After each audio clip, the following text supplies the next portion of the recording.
اللہ تعالیٰ قرآن مجید میں فرماتے ہیں سیقول السفہاء من الناس ما ولاہم، یہاں پہ اللہ تعالیٰ قبلے کی تبدیل جو اللہ نے بدلا، پہلے مسلمان جو ہیں وہ بیت المقدس کی طرف منہ کر کے نماز پڑھتے تھے، تو بعد میں اللہ تعالیٰ نے اس کو بیت اللہ کی طرف یعنی کعبہ کی طرف رخ بدل دیا، قبلہ بدل دیا۔ تو اس کے پیچھے کیا حکمتیں تھیں اور کیا وہ کانٹیکسٹ تھا، اس کے بارے میں آج اللہ تعالیٰ بیان کرتے ہیں۔ اللہ تعالیٰ فرماتے ہیں کہ مشرکین یا پھر جو اعتراض کرنے والے ہیں وہ اعتراض کریں گے مسلمانوں پر، یقیناً اعتراض کریں گے کہ کیا ہوا کہ مسلمان اپنا قبلہ بدلتے رہتے ہیں۔ تو اللہ کہتے ہیں ان سے کہہ دیجئے کہ قبلے کا بدلنا یہ کوئی بڑی بات نہیں ہے، کیونکہ مشرق اور مغرب اللہ کا ہے، ہر چیز اللہ کی ہے۔ اللہ تعالیٰ جدھر حکم دیں، بیت المقدس کی طرف حکم دیں، بیت اللہ کی طرف حکم دیں، کسی بھی طرف حکم دیں، تو اس میں کون سی بڑی بات ہے؟ اصل چیز ہدایت ہے۔ اچھا، اصل چیز یہ ہے کہ اللہ تعالیٰ کی بات کون مانتا ہے۔ وَكَذَلِكَ جَعَلْنَاكُمْ أُمَّةً وَسَطًا، اللہ فرماتے ہیں اسی طریقے سے ہم نے آپ کو بنایا ایک وسط امت وسط، یعنی معتدل امت۔ لِتَكُونُوا شُهَدَاءَ عَلَى النَّاسِ، تاکہ تم ہو جاؤ لوگوں پر گواہ، وَيَكُونَ الرَّسُولُ عَلَيْكُمْ شَهِيدًا، اور تاکہ رسول علیہ الصلاۃ والسلام آپ پر گواہ ہو جائیں۔ اس کی تفسیر میں حدیث مبارکہ میں اللہ کے رسول صلی اللہ علیہ وسلم نے فرمایا کہ قیامت کے روز لوگ جو ہیں، جو دوسری امتیں ہیں، وہ انکار کر دیں گی، کہیں گی کہ ہمارے پاس کوئی پیغمبر ہی نہیں آیا، ہمارے پاس کوئی جو ہے وہ ہمیں جو ہے رہنمائی کرنے والا ہی نہیں آیا، تو ایک دم مکر جائیں گی اور کہیں گے اسی وجہ سے ہم گمراہ ہوئے۔ تو پھر اللہ تعالیٰ امت وسط یعنی مسلمانوں کو لے کے آئیں گے، امت محمدیہ کو لے کے آئیں گے، وہ گواہی دیں گے کہ ہاں ہم نے قرآن مجید میں پڑھا تھا، تمہارے ساری باتوں کو پڑھا تھا، تمہارے انبیاء کو پڑھا تھا، اور پھر اللہ کے رسول صلی اللہ علیہ وسلم ان پر گواہ بنیں گے۔ اس کی طرف اللہ تعالیٰ ذکر کرتے ہیں، یہ ہماری امت کی شان ہے، یہ بہت بڑا مقام اللہ نے ہمیں دیا۔ وَمَا جَعَلْنَا الْقِبْلَةَ الَّتِي كُنْتَ عَلَيْهَا إِلَّا لِنَعْلَمَ مَن يَتَّبِعُ الرَّسُولَ مِمَّن يَنقَلِبُ عَلَىٰ عَقِبَيْهِ۔ اللہ تعالیٰ فرماتے ہیں جو ہم نے قبلے کا معاملہ کیا اس کی اصل وجہ کیا تھی؟ اصل وجہ یہ تھی، اللہ تعالیٰ کہتے ہیں ہم جاننا چاہتے تھے کہ کون بندہ ہے جو اصل میں پیروی کرتا ہے نبی صلی اللہ علیہ وسلم کی۔ بہت سے لوگ ہیں وہ پھر جائیں گے، وہ پیروی نہیں کریں گے، لیکن پھر جانے والوں میں سے کون ہے جو حقیقت میں نبی صلی اللہ علیہ وسلم کی بات مانتا ہے، یہ ہماری بات مانتا ہے۔ وَإِن كَانَتْ لَكَبِيرَةً إِلَّا عَلَى الَّذِينَ هَدَى اللَّهُ، یہ بہت بڑی بات تھی مگر اس کے لیے جس کے لیے اللہ تعالیٰ جو اللہ کی طرف سے ہدایت پہ ہو، یعنی اہل ایمان کے لیے یہ معاملہ کوئی مشکل بڑی بات نہیں تھی، لیکن دوسرے جو کفار تھے ان کے نزدیک یہ بہت بڑی بات تھی، قبلہ بدل دیا جی، انہوں نے اپنا رخ ہی بدل دیا۔ تو آپ کو پتہ ہے کہ جب یہ قبلہ بدلا تو مسلمان نماز کی حالت میں تھے، ایک صحابی پاس سے گزرے، انہوں نے کہا کہ تمہیں پتہ نہیں قبلہ بدل گیا، تم اس طرف نماز پڑھ رہے ہو، تو انہوں نے نماز کے اندر ہی اپنا منہ جو ہے قبلہ بیت اللہ کی طرف جو ہے پھیر دیا۔ تو مسلمانوں کے لیے جیسے ہی اللہ کی طرف سے حکم نازل ہوا تو جس حالت میں تھے انہوں نے اسی وقت بغیر سوچے سمجھے، بغیر اعتراض کیے، بغیر اس پہ کنٹمپلیشن کے، جیسے ہی اللہ کا حکم آیا فوراً انہوں نے سب سے پہلے اطاعت و فرمانبرداری کی۔ وَمَا كَانَ اللَّهُ لِيُضِيعَ إِيمَانَكُمْ، اور اللہ تعالیٰ تمہارے اور نہیں ہے اللہ تعالیٰ کہ ضائع کرے تمہارے ایمان کو۔ ظاہر ہے مسلمانوں میں سے کچھ لوگوں کے دل میں خیال آیا اچھا ہم نے نمازیں پڑھی ہیں تو ہمارا ایمان ضائع، پچھلے عمل ضائع ہو گئے۔ اللہ کہتے ہیں نہیں، اللہ تعالیٰ نے تمہارے ایمان کو ضائع نہیں کیا۔ ان اللہ بالناس لرؤوف الرحیم، یقیناً اللہ تعالیٰ بہت زیادہ شفقت کرنے والے مہربان ہیں۔ قد نرى تقلب وجهك في السماء، یقیناً ہم دیکھتے ہیں کہ آپ بار بار نظریں اٹھاتے ہیں آسمان کی طرف۔ نبی صلی اللہ علیہ وسلم کا دل تھا کہ اللہ ہمارا جو قبلہ ہے بیت اللہ کی طرف ہو جائے، کیونکہ یہودی عیسائی اس طرف منہ کر کے پڑھتے تھے، اللہ کے رسول چاہتے تھے کہ بیت اللہ کی طرف ہو قبلہ، تو اللہ کے رسول کی بھی چاہت یہ تھی۔ اللہ تعالیٰ فرماتے ہیں کہ ہم دیکھتے تھے آپ کا چہرہ آسمان کی طرف، توقع اللہ سے یہ تھی کہ قبلہ بدل دیا جائے۔ فَلَنُوَلِّيَنَّكَ قِبْلَةً تَرْضَاهَا، ہم ضرور پھیر دیں گے اس قبلے کو، اس طرف ہم قبلے آپ کا رخ اس طرف پھیر دیں گے، اس قبلے کی طرف جو آپ کو پسند ہے۔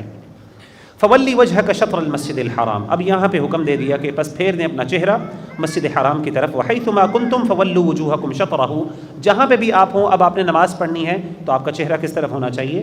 آپ سب کا چہرہ مسجد حرام کی طرف ہونا چاہیے۔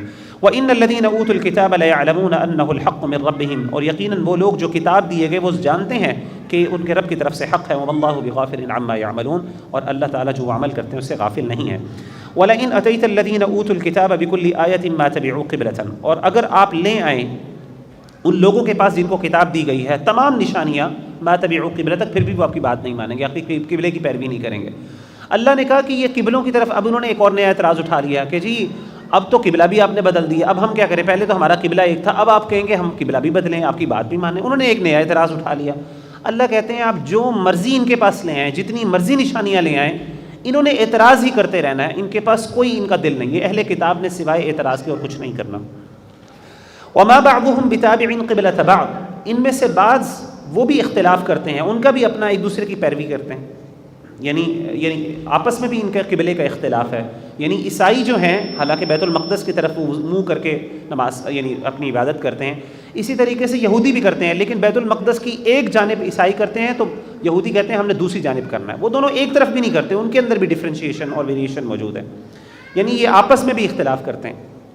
وَلَئِنِ اتَّبَعْتَ أَهْوَاءَهُم مِّن بَعْدِ مَا جَاءَكَ مِنَ الْعِلْمِ، اے نبی صلی اللہ علیہ وسلم اگر آپ نے ان کی باتوں ماننا شروع کر دیے علم کے آ جانے کے بعد، إِنَّكَ إِذًا لَّمِنَ الظَّالِمِينَ، تو پھر آپ ظالموں میں سے ہو جائیں گے. آپ کو ان کی بات نہیں ماننی چاہیے، یا آپ کو ان کی توقعات کو ایکسپیکٹیشنز کو پورا نہیں کرنا چاہیے. الَّذِينَ آتَيْنَاهُمُ الْكِتَابَ، یقیناً ہم نے دی جن لوگوں کو ہم نے کتاب عطا کی، یعنی اہل کتاب یہودی اور عیسائی، خاص طور پہ یہودی، يَعْرِفُونَهُ كَمَا يَعْرِفُونَ أَبْنَاءَهُم، وہ نبی کو پہچانتے ہیں بالکل ایسے جیسے اپنے بیٹوں کو پہچانتے ہیں. وَإِنَّ فَرِيقًا مِّنْهُمْ لَيَكْتُمُونَ الْحَقَّ، لیکن ان میں سے ایک ایسا گروہ ہے جو حق کو چھپاتا ہے.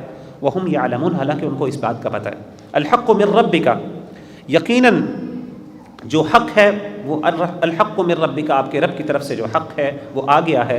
فَلَا تَكُونَنَّ مِنَ الْمُمْتَرِينَ، پس آپ اس میں سے آپ لوگ شک کرنے والوں میں سے نہ ہو جائیں. یعنی اب حق اللہ کی طرف سے آ گیا، بات واضح ہو گئی، اب کسی کے پاس شک کی گنجائش نہیں. وَلِكُلِّ وِجْهَةٌ هُوَ مُوَلِّيهَا، اور ہر ایک کے لیے، ہر کسی کے لیے ایک سمت ہے، مُوَلِّيهَا جس کی طرف وہ چہرہ اپنا پھیرتا ہے.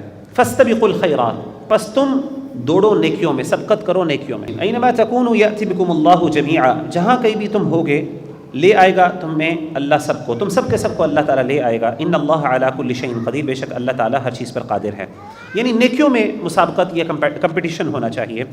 تو اس سے پتہ چلا کہ ہم نیکی کے کاموں میں مقابلہ کر سکتے ہیں. دنیاوی معاملات میں کمپٹیشن نہیں کرنا چاہیے، لیکن دینی معاملات میں کمپٹیشن کیا جا سکتا ہے. اگر آپ کسی بھائی کو دیکھتے ہیں کہ ماشاءاللہ بہت زیادہ وہ نیکی کر رہا ہے تو آپ کہتے ہیں کہ میں بھی کمپیٹ کرتا ہوں، میں اس سے زیادہ کروں گا. اسی طریقے سے آپ دیکھتے ہیں ایک بندہ علم زیادہ حاصل کر رہا ہے، اس کے پاس نالج اسلام کی زیادہ ہے، آپ کمپٹیشن کر سکتے ہیں. تو نیکی اور اچھائی کے کاموں میں کمپٹیشن اس کی اجازت ہے اور اس میں خیر کی بات ہے. لیکن دنیاوی معاملات میں کمپٹیشن کرنا، گاڑیوں میں، مال و متاع میں، تو اس سے حسد پیدا ہوتا ہے، اس سے لڑائیاں ہوتی ہیں، اس سے نقصان ہوتا ہے، فائدہ نہیں ہوتا. وَمِنْ حَيْثُ خَرَجْتَ فَوَلِّ وَجْهَكَ شَطْرَ الْمَسْجِدِ الْحَرَامِ، آپ جہاں سے بھی نکلیں بس اپنا چہرہ پھیر لیں مسجد حرام کی طرف. وَإِنَّهُ لَلْحَقُّ مِن رَبِّكَ، اور یقیناً یہ آپ کے رب کی طرف سے حق ہے. وَمَا اللَّهُ بِغَافِلٍ عَمَّا تَعْمَلُونَ، اور اللہ تعالیٰ نہیں غافل جو تم عمل کرتے ہو. وَمِنْ حَيْثُ خَرَجْتَ فَوَلِّ وَجْهَكَ شَطْرَ الْمَسْجِدِ الْحَرَامِ وَحَيْثُ مَا كُنْتُمْ فَوَلُّوا وُجُوهَكُمْ شَطْرَهُ. اب بعد میں بار بار اللہ تعالیٰ اسی بات کو ریپیٹ کر رہے ہیں کہ جہاں پہ بھی آپ ہو آپ نے اپنے چہرے کو مسجد حرام کی طرف پھیرنا ہے. بے شک آپ اپنی جگہ پہ مقیم ہو یا سفر میں ہو، کسی جگہ بھی ہو، سفر کی حالت میں بھی یا کسی بھی مقام پہ اگر آپ نے نماز پڑھنی ہے، عبادت کرنی ہے، تو آپ کا چہرہ مسجد حرام کی طرف ہونا چاہیے. لِأَلَّا يَكُونَ لِلنَّاسِ عَلَيْكُمْ حُجَّةٌ، اسی لیے آپ کے لیے ضروری ہے کہ قبلے کی طرف منہ کرنا، تاکہ آپ کے خلاف جو لوگ ہیں وہ تمہارے خلاف لوگ حجت نہ قائم کریں. إِلَّا الَّذِينَ ظَلَمُوا مِنْهُمْ، سوائے جنہوں نے ظلم کیا. فَلَا تَخْشَوْهُمْ وَاخْشَوْنِي، لوگوں سے ڈرنا چھوڑ دیں، مجھ سے ڈریے. وَلِأُتِمَّ نِعْمَتِي، تاکہ میں نعمت اپنی مکمل کر دوں آپ پر. وَلَعَلَّكُمْ تَهْتَدُونَ، اور تاکہ آپ ہدایت والے ہو جائیں.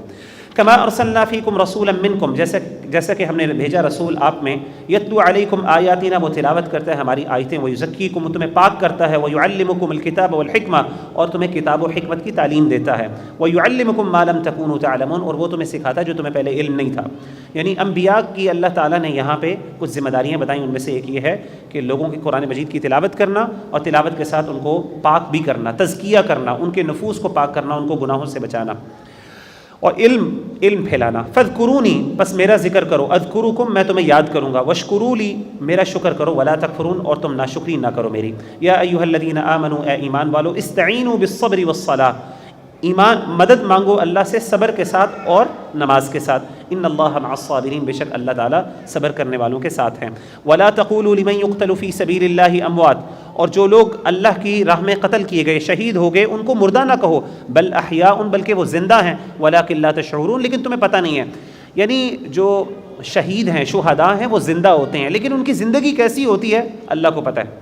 اگر آپ ان کو دیکھیں، ان سے آپ بات نہیں کر سکتے، آپ کو ان کو دفنانا پڑتا ہے، سارا کچھ. یعنی دنیا کے اندر ان کے معاملات ایسے ہی ہوں گے جیسے ایک مردہ ہے، لیکن حقیقت میں اس کا کیا معاملات ہے، اس کی زندگی کیسی ہے، اللہ کہتے ہیں لا تشعرون، تمہیں اس بات کا شعور نہیں ہے. وَلَنَبْلُوَنَّكُمْ بِشَيْءٍ مِّنَ الْخَوْفِ وَالْجُوعِ وَنَقْصٍ مِّنَ الْأَمْوَالِ وَالْأَنفُسِ وَالثَّمَرَاتِ. اللہ نے جب انسان کو پیدا کیا، اللہ کہتے ہیں ہم تمہیں ضرور بضرور آزمائیں گے. کن چیزوں سے؟ خوف سے، بھوک سے، اور مال و جان کی کمی سے. والثمرات، پھلوں سے. وبشر الصابرین، اللہ کہتے ہیں خوشخبری ہے صبر کرنے والوں کے لیے۔ صبر کرنے والے کون ہیں؟ الذین اذا اصابتهم مصیبہ، جب ان کے پاس کوئی مصیبت آتی ہے، قالوا انا للہ وانا الیہ راجعون، وہ کہتے ہیں ہم اللہ ہی کے لیے اور ہم نے اللہ ہی کی طرف لوٹنا ہے۔ تو اہل ایمان جب بھی مصیبت میں آتے ہیں تو انا للہ وانا الیہ راجعون کہتے ہیں۔ ہم عام طور پہ انا للہ وانا الیہ راجعون تب کہتے ہیں جب کسی کی موت ہو، وفات ہو، ایسے ہی ہے نا؟ حالانکہ ہونا کیا چاہیے، جب بھی کوئی مشکل آئے آپ کے منہ سے انا للہ وانا الیہ راجعون۔ موت پہ بھی کہہ سکتے ہیں، ظاہر ہے، کیونکہ وہ بھی مصیبت ہوتی ہے، انسان پر آتی ہے۔ اولئک علیہم صلوات، یہ لوگ ہیں جن پر مہربانی ہے ان کے رب کی طرف سے، من ربہم ورحمۃ، اور رحمت ہے، واولئک هم المہتدون، اور یہ لوگ ہیں وہ ہدایت پانے والے۔ یاد رکھیے گا جب اللہ کی طرف سے صلوات کا ذکر آتا ہے نا، صلات کا، تو اس کا مطلب ہوتا ہے مہربانی۔ اللہ تعالیٰ کسی اپنی مخلوق پہ صلات نہیں پڑھتے، درود نہیں پڑھتے۔ ہمارے ہاں یہ بڑا مشہور ہے، ان اللہ وملائکتہ یصلون علی النبی یا ایھا الذین آمنوا صلوا علیہ وسلموا تسلیما، آگے آیت بھی آئے گی کہ اللہ تعالیٰ اور اس کے فرشتے نبی پہ درود پڑھتے ہیں۔ درود کا مطلب اللہ تعالیٰ دعا مانگتے ہیں، اللہ تعالیٰ کس سے دعا مانگیں گے؟ تو یہاں پہ بھی دیکھیں اللہ تعالیٰ فرماتے ہیں کہ اللہ تعالیٰ صلوات پڑھتے ہیں، اللہ کی طرف سے صلوات ہوتی ہیں، صلات کی جمع ہے، اس کا مطلب درود ہوتا ہے نہیں۔ اہل ایمان کے لیے اللہ کی طرف سے مہربانی ہوتی ہے۔ تو جب بھی ہم بات کرتے ہیں صلات اللہ کی طرف سے تو اس کا مطلب ہوتا ہے مہربانی، لیکن ہم عام طور پہ ترجمہ یہ کر لیتے ہیں، گاڑیوں کے پیچھے بھی لکھا ہوتا ہے اور ہم کہتے ہیں دیکھیں جی نبی کی شان، اللہ بھی درود پڑھتا ہے۔ یہ اللہ الیاذ باللہ، اللہ کیسے درود پڑھ سکتے ہیں؟ یعنی اللہ دعا مانگتے ہیں اپنے نبی کے لیے، کس سے دعا مانگتے ہیں؟ وَأُولَئِكَ هُمُ الْمُهْتَدُونَ، اللہ تعالیٰ کہتے ہیں یہی ہدایت پانے والے ہیں۔ ان الصفا والمروہ من شعائر اللہ، بے شک صفا مروہ اللہ کی نشانیوں میں سے ہیں۔ فمن حج البیت او اعتمر، جس نے حج کیا یا عمرہ کیا، فلا جناح علیہ، جو حج کرے یا عمرہ کرے یعنی بیت اللہ کا، فلا جناح علیہ، اس پر کوئی گناہ نہیں، ان یطوف بہما، کہ وہ ان دونوں کا طواف کرے، صفا مروہ کی سعی کرے، طواف سے مراد سعی کرے۔ ومن تطوع خیرا، اور جو کوئی خوشی سے کوئی نیکی کرے گا، فإن اللہ شاکر علیم، تو اللہ تعالیٰ بہت ہی قدردان اور علم رکھنے والے ہیں۔ یعنی کہنے کا مطلب ہے جو بھی خیر، دیکھیں اللہ تعالیٰ کی کتنی بڑی رحمت ہے۔ انسان چھوٹا سا کام کہتے ہیں، اللہ کہتے ہیں میں شاکر ہوں، میں تمہارا شکر گزار، میں شکریہ ادا کروں گا، یعنی شکریہ کا مطلب ہے میں قدردان ہوں گا تمہارا۔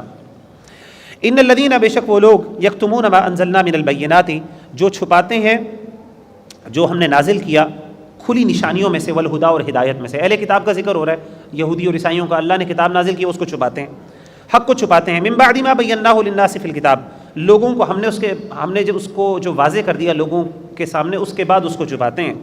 اولئک، کتاب میں سے، اولئک کتاب میں یعنی قرآن، جو تورات اللہ نے نازل کی اور انجیل نازل کی، اس کو ہم نے جب واضح کر دیا لوگوں کو، اس کے بعد وہ اس کو چھپاتے ہیں، یعنی اس میں سے کنسیل کرتے ہیں، لوگوں کو پڑھنے نہیں دیتے کتاب۔ اولئک یلعنہم اللہ، اچھا یہ بات بڑی اہم ہے، کیونکہ آپ دیکھیں کہ ہر مذہب کے اندر نا شروع سے یہ بات رہی ہے، اور ہر مذہب کے لوگوں نے، خاص طور پہ جو ریلیجس طبقہ تھا، اس نے ہمیشہ ڈسکریج کیا عام طور پہ عوام الناس کو کہ وہ ان کی ریلیجس ٹیکسٹ کو پڑھیں۔ اس سے کیا ہوتا ہے کہ عوام الناس پھر کویسچن کرنا شروع کر دیتی ہے کہ بھئی آپ یہ کیوں کر رہے ہیں، یہ کہ قرآن تو یہ کہہ رہا ہے، یا کتاب آپ کی یہ کہہ رہی ہے۔ تو ہونا یہ چاہیے کہ ہمارے الحمدللہ مسلمانوں کے اندر یہ بات خاص ہے کہ علماء اس بات کو انکریج کرتے ہیں کہ قرآن پڑھو، قرآن کے ساتھ جڑو، خدا کے لیے قرآن پڑھو، تاکہ آپ کا کیا ہو، آپ کی روحانی، اللہ تعالیٰ آپ کی اصلاح کریں۔ اور جو بندہ آپ کو قرآن سے منع کرے نا، جو کہے کہ نہیں آپ کو قرآن خود نہیں پڑھنا چاہیے، یہ بہت بڑی جہالت ہے، سبحان اللہ۔ قرآن مجید کو پڑھ کے فتوے نہیں دینے چاہیے، حدیث کو پڑھ کے فتوے نہیں دینے چاہیے، وہ ایک الگ بات ہے، لیکن کوئی بندہ یہ کہے کہ آپ نے قرآن پڑھنا ہی نہیں، اس سے بڑی مس گائیڈنس کیا ہو سکتی ہے؟ اللہ نے قرآن کس کے لیے بھیجا ہے؟ سبحان اللہ۔ اور اللہ نے ہمارے لیے آسان کیا ہے۔ ہاں آپ اس کو پڑھنے کے بعد فتوے دینا شروع کر دیں اور اپنی مرضی سے اس کی انٹرپریٹیشن کر دیں، وہ غلط۔ اللہ کہتے ہیں اولئک یلعنہم اللہ ویلعنہم اللاعنون، یہی وہ لوگ ہیں جن پہ اللہ کی لعنت ہے اور لعنت کرنے والوں کی لعنت ہے، فرشتوں اور مسلمانوں کی، یعنی الا الذین تابوا، بے شک وہ لوگ سوائے ان لوگوں کے جنہوں نے توبہ کر لی، واصلحوا، اور اپنی اصلاح کر لی، وبینوا، اور اس کے بعد کھول کے بیان کر دیا، فاولئک اتوب علیہم، تو یہی وہ لوگ ہیں کہ ان کو میں معاف کر دوں گا، وانا التواب الرحیم، اور میں بہت ہی بخشنے والا اور رحم کرنے والا۔ یاد رکھیے گا جب بھی کوئی علمی غلطی ہوتی ہے، کوئی ایکیڈیمک مسٹیک ہوتی ہے نا، تو اس کے لیے آپ نے اللہ سے صرف معافی نہیں مانگنی، آپ کے اوپر ضروری ہے کہ لوگوں کو وضاحت بھی کریں، کلیریفائی کریں، مجھ سے یہ غلطی ہو گئی۔ مثال کے طور پہ اگر میں نے آپ کو کوئی غلط مسئلہ بتا دی ہے، یہاں پہ بیٹھے بیٹھے بات کرتے کرتے میرے منہ سے غلطی ہو گئی اور مجھے پتہ چل گیا کہ میں نے غلط بتا دی ہے، اب میرے لیے یہ نہیں کہ میں صرف اللہ تعالیٰ کے سامنے کہہ دوں اللہ مجھے معاف کر دے، بس نہیں، من بعد ما بیناہ للناس فی الکتاب۔ ایکیڈیمک مسٹیک کے اوپر ضروری ہوتا ہے کہ آپ صرف اللہ تعالیٰ سے معافی نہ مانگیں بلکہ لوگوں تک اس کو پہنچائیں بھی، واضح بھی کر دیں جو آپ کے مینز اور ریسورسز ہیں۔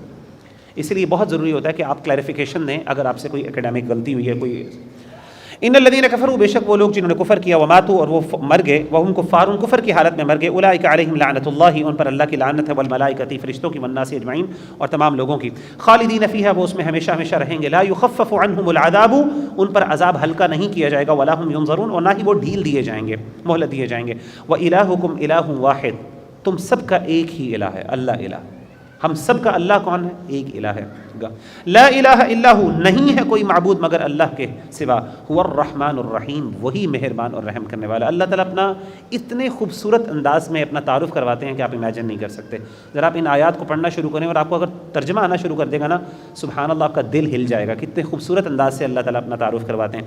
ان فی خلق السماوات والارض، یقیناً آسمان و زمین کی جو تخلیق ہے، پیدائش ہے، واختلاف اللیل والنہار اور رات اور دن کا جو بدلنا ہے، والفلک التی تجری فی البحر اور کشتیاں جو سمندروں میں چلتی ہیں، اسی طریقے بما ينفع الناس جس سے لوگ فائدہ اٹھاتے ہیں، جو فائدہ دیتی ہیں لوگوں کو، وما انزل اللہ من السماء من ماء اور جو اللہ تعالیٰ آسمان سے پانی برساتے ہیں بارش کی صورت میں، فاحیا به الارض بعد موتها اور اللہ تعالیٰ اس پانی سے مردہ زمین کو زندہ کرتے ہیں، یعنی اس زمین کے مردہ ہو جانے کے بعد اس کو زندہ کرتے ہیں، وبث فیہا من کل دابہ اور اللہ تعالیٰ اس میں پھیلا دیتے ہیں ہر قسم کے جانور کو، اللہ تعالیٰ زندگی اس سے پیدا کرتے ہیں، وتصریف الریاح اور اسی طریقے سے ہواؤں کا پھرنا، والسحاب المسخر اور اسی طریقے سے بادلوں کا جو تابع ہو گئے، تابع بنائے گئے، بین السماء والارض جو چلائے گئے آسمان و زمین کے درمیان، لآیات اللہ کہتے ہیں یہ سب آیات اور نشانیاں ہیں، لقوم یعقلون سمجھنے والی قوم کے لیے۔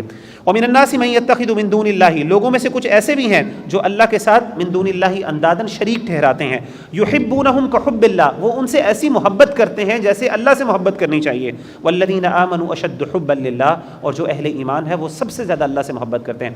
یاد رکھیے گا محبت کا بھی شرک ہوتا ہے، یہ نوجوانوں کی میں بات کر رہا ہوں، آپ لوگ سن لیں، محبت کا بھی شرک ہوتا ہے۔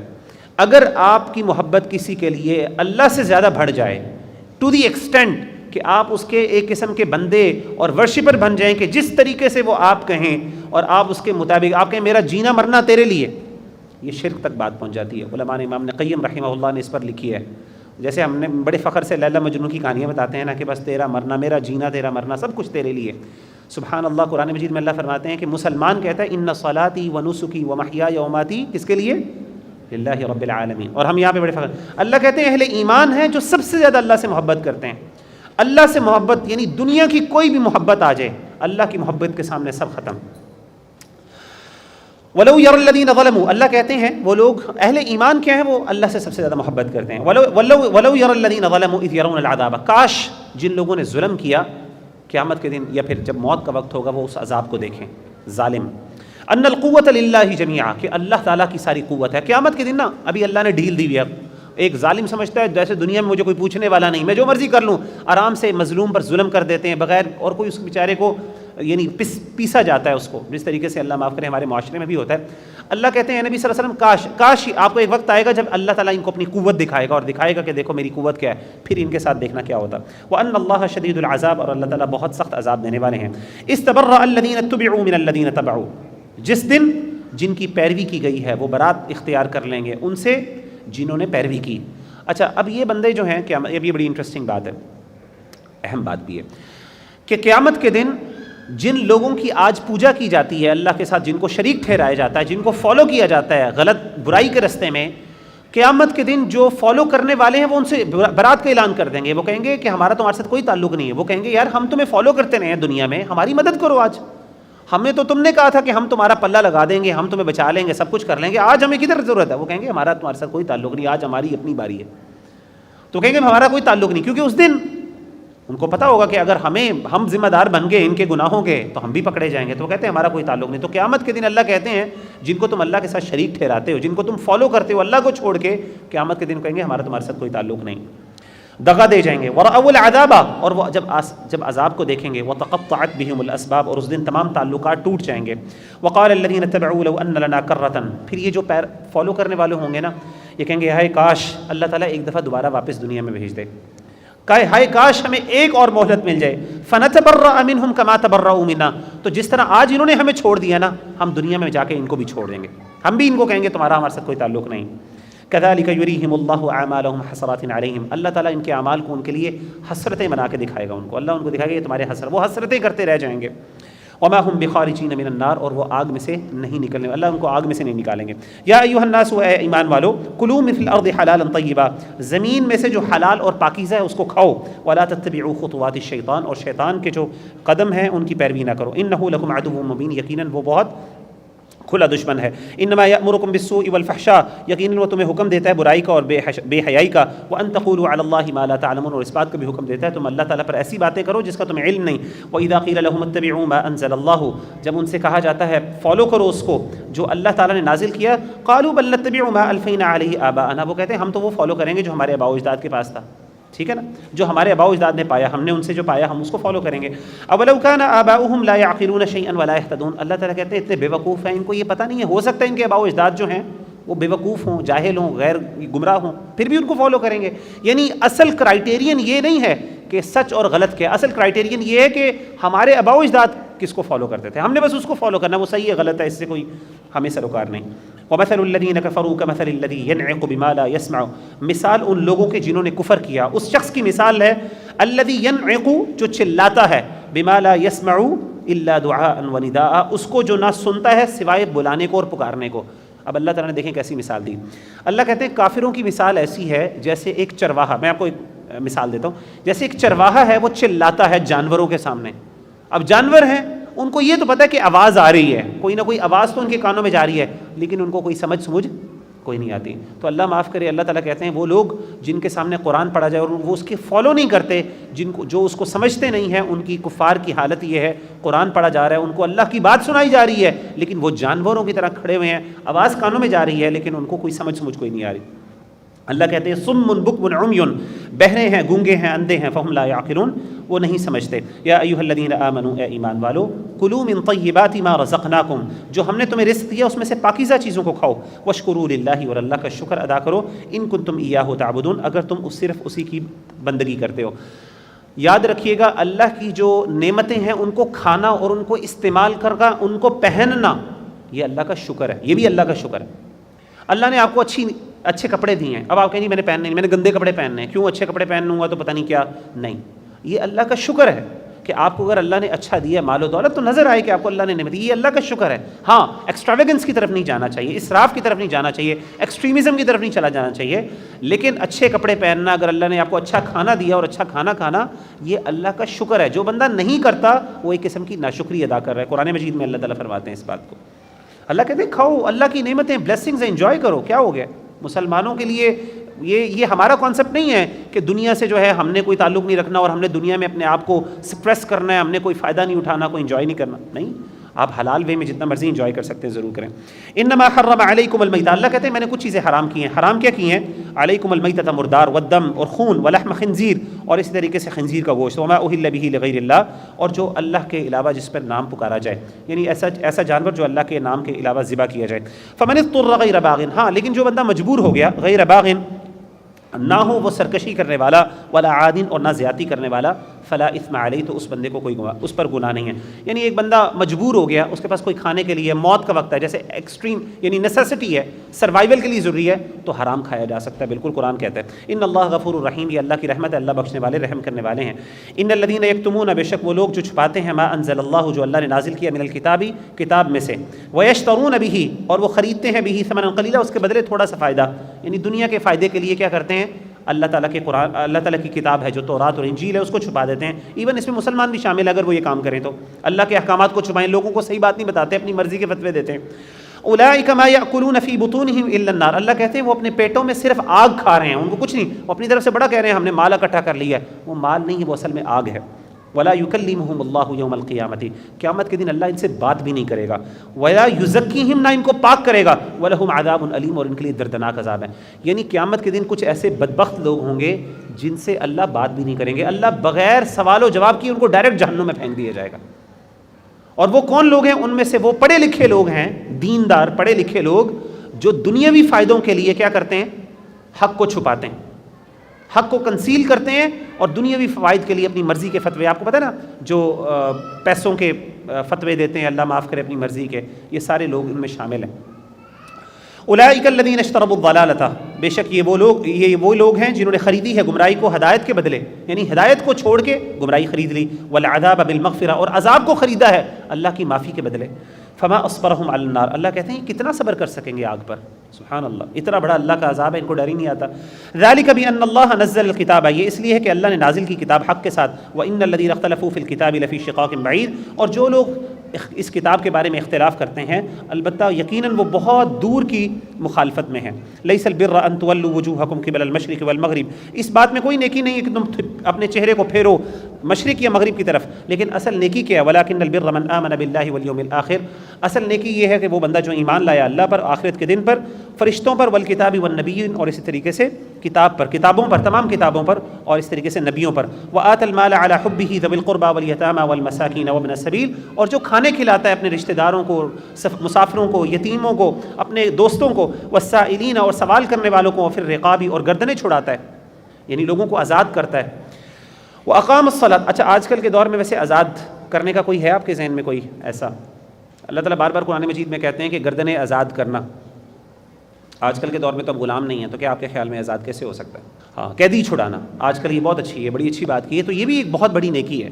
آج کل میں آپ کو پتہ ہے جیلوں میں کتنے لوگ ہیں بیچارے جو کہ ناحق پھنسے ہوئے ہیں، کچھ لوگ حقدار ہیں بیچارے جن کے پاس قرض کی وجہ سے پھنس گئے، قرض دیا، پیسے نہیں ریٹرن کر سکے، چیکس ہوتے ہیں، بینکس کے چیکس جو ہیں وہ ہو گئے، کیا نام ہے، باؤنس ہو گئے، اور اس کی وجہ سے پھنس گئے، ان کے پاس they don't have any means to come out of it. تو ایسی صورت میں اگر کوئی بندہ، یہ ون آف دا ریزن، اور آپ کو پتہ ہے زکوٰۃ کے مصارف میں سے ایک یہ بھی ہے گردنوں کو آزاد کرنا، تو اگر کوئی بندہ اس طرح کا کوئی فنڈ بنا لے اور اس طرح کے مجبور جو لوگ ہیں جن کے پاس کوئی مینس نہیں ہے ان کو آزاد کر دے، that can be a modern way. والموفون بعہدہم اذا عاہدوا، اور اسی طریقے سے اپنے وعدے کو پورا کرنے والے ہیں جب وہ وعدہ کریں، والصابرین فی البأساء والضراء، اور اسی طریقے سے صبر کرنے والے ہیں تنگ دستی میں اور تکلیف میں، وحین البأس، اور لڑائی کی صورت میں، لڑائی کی حالت میں، جنگ کی حالت میں، اولئک الذین صدقوا، یہی وہ لوگ ہیں جو سچے ہیں، واولئک هم المتقون، اور یہی وہ پرہیزگار لوگ ہیں۔ یہ میں کہتا ہوں یہ جو آیت ہے نا، یہ آیت نمبر 177 ہے، یہ کوالٹیز بندہ اپنے اندر بلڈ کر دے اور وہ اپنے آپ کو کہہ سکتا ہے کہ میں متقی آدمی ہوں۔ جس بندے کے اندر یہ کوالٹیز ہیں، یہ یاد کر لیں اپنی زندگی، اپنے گھر کے اندر، اپنی زندگی کے اندر یہ بنا لے کہ میں نے اپنے اندر یہ کوالٹیز پیدا کرنی ہیں۔ یا ایھا الذین آمنوا، اے ایمان والو، کتب علیکم القصاص فی القتلی، مقتولوں کے حوالے سے تمہارے اوپر بدلہ یعنی قصاص لینا تم پہ فرض کر دیا گیا۔ الحر بالحر، آزاد کے بدلے آزاد ہے، والعبد بالعبد، اور غلام کے بدلے غلام ہے، والانثى بالانثى، اور عورت کے بدلے عورت ہے۔ فمن عفی له من اخیہ شیء فاتباع بالمعروف واداء الیہ احسان، اور اگر اس کے بھائی میں سے کوئی اس کو معاف کر دے، یعنی اگر کسی قاتل کو اس کا بھائی جو وارث یعنی جو مقتول کا وارث ہے وہ اس کو معاف کر دے، فاتباع بالمعروف، پس اس کا وہ پیچھا کرے اچھے انداز سے، واداء الیہ باحسان، اور اسی طریقے سے جو دیت ادا کرے وہ احسان اور اچھے انداز سے ادا کرے۔ ذالک تخفیف من ربکم ورحمہ، یہ نرمی ہے تمہارے رب کی طرف سے اور رحمت ہے۔ فمن اعتدی بعد ذالک، جس نے اس کے بعد زیادتی کی، فلہ عذاب علیم، اس کے لیے دردناک عذاب ہے۔ اچھا اس آیت سے پتہ چلتا ہے کہ آزاد کے بدلے آزاد ہے، عورت کے بدلے عورت ہے، مرد کے بدلے مرد ہے۔ کیا مطلب کہ اگر مرد کسی کو قتل کر دے، کسی عورت کو قتل کر دے، تو کیا صرف مرد کو ہی قتل کیا جائے گا، عورت کو نہیں؟ یعنی سوری، اگر کوئی عورت کسی مرد کو قتل کر دے تو کیا کسی عورت کو ہی قتل کیا، مرد کو ہی قتل کیا جائے گا اس کے بدلے؟ کیونکہ اور مرد کے بدلے تو مرد ہے، عورت کو نہیں قتل کیا جائے گا۔ تو بظاہر یہ لگتا ہے کہ جیسے اگر عورت مرد کو قتل کر دے تو پھر چونکہ مرد قتل ہوا ہے اس لیے مرد کو ہی قتل کیا جائے گا، عورت کو نہیں قتل کیا جائے گا، لیکن قتل کرنے والی عورت ہے۔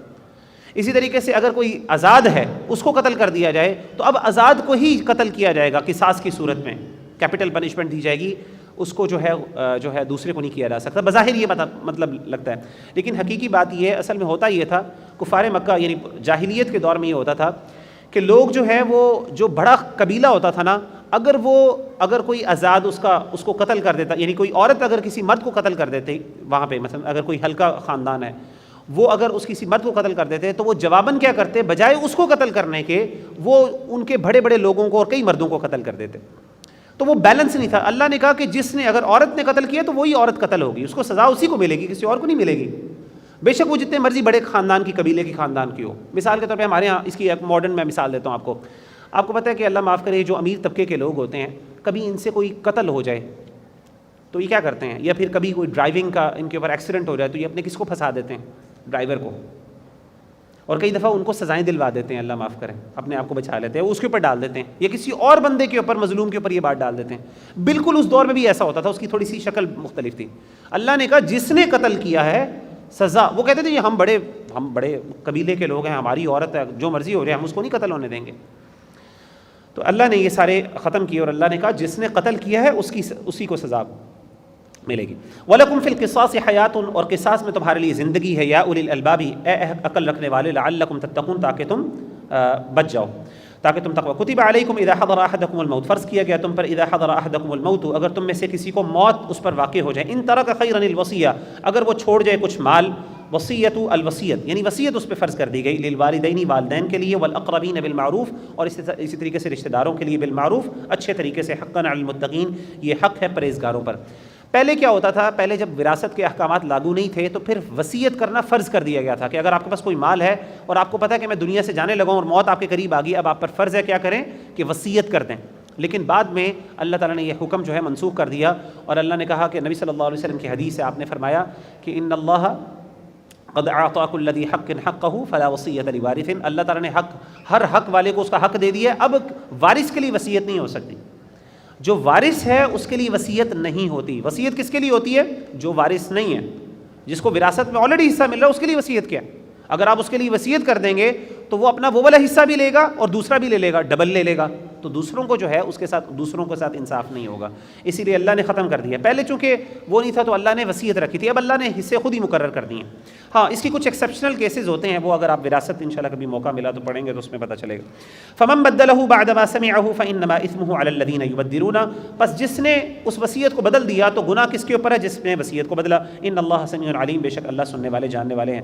فمن خاف من موص جنفا او اثما فاصلح بینہم فلا اثم علیہ, پس کوئی خوف کھائے وصیت کرنے والے سے کسی گناہ کا, یا اس سے کوئی زیادتی ہو جائے گی اور وہ اصلاح کر دے تو اس پر کوئی گناہ نہیں ہے. مثال کے طور پہ اگر کوئی بندہ غلط وصیت کر دیتا ہے تو اب اس کا مطلب یہ نہیں ہے کہ ساروں کو اب وہ وصیت ایکسیپٹ بھی کرنی ہے. یاد رکھیے گا, یہ بہت اہم اصول ہے.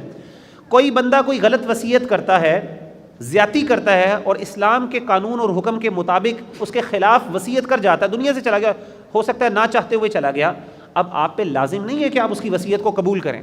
نہیں, آپ کے پاس اختیار ہے کہ آپ اس وصیت کو بدلیں اور اس کے مطابق کریں جو اللہ تعالیٰ کی جس اسلام کے احکامات ہیں. اسی طریقے سے کوئی بندہ وراثت کے اندر اپنی مرضی سے کہتا ہے نہیں جی یہ میرا بیٹا جو ہے بیچارہ غریب زیادہ ہے, باقی امیر ہیں, میں ان کو تھوڑا کم دے دیتا ہوں, اس کو زیادہ دے دیتا ہوں.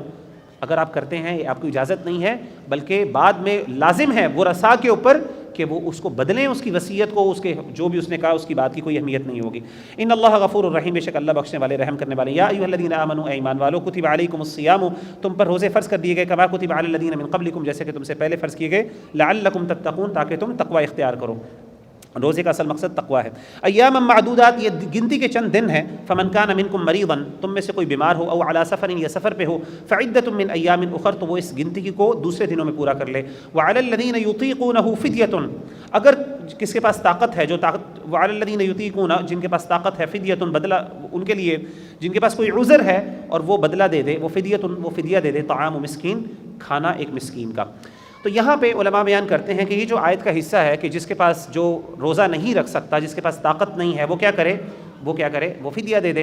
پہلے اسلام میں یہ اجازت تھی کہ اگر کوئی بندہ روزہ نہیں رکھ سکتا اور نہیں رکھنا چاہتا کسی وجہ کی وجہ سے, تو وہ فدیہ دے دے. لیکن بعد میں اللہ نے یہ حکم منسوخ کر دیا. اب ہر بندے کے اوپر لازم ہے, الا یہ کہ وہ مریض ہو, اس کو ہاں اجازت ہے, وہ بعد میں روزہ رکھ سکتا ہے, ورنہ جو ہے وہ اس کے اوپر روزہ فرض ہے, تو وہ فدیہ دے کے جان نہیں چھڑا سکتا. فدیہ ہاں ایک صورت میں دیا جا سکتا ہے, وہ جو کوئی بزرگ آدمی ہو یا کوئی ایسا جو پرماننٹلی بیمار ہو, ایسی النس ہو جو ٹرمینل النس ہو, مثال کے طور پہ جس سے وہ کبھی بھی نکل نہیں سکتا, اور کرونک النس جسے آپ کہہ سکتے ہیں ہمیشہ کی وہ جان نہیں چھوڑتی اس کی, اور وہ روزہ نہیں رکھ سکتا, تو ہاں ایسے بندے کے لیے اجازت ہے کہ وہ روزہ رکھ لے اور وہ فدیہ دے دے ایک کھانے کا, یعنی ایک مسکین کے کھانے کا. فمن تطوع خیرا فهو خیر اللہ, پس جو خوشی سے نیکی کرے گا وہ اس کے لیے بہتر ہے. وان تصوموا خیر لکم, اگر تم روزہ رکھو تو بہتر ہے, ان کنتم تعلمون, اگر تم جانتے ہو. شہر رمضان الذی انزل فیہ القرآن, رمضان کا مہینہ جس میں قرآن مجید کو نازل کیا گیا. ہدی للناس, وہ قرآن جس میں ہدایت ہے لوگوں کے لیے.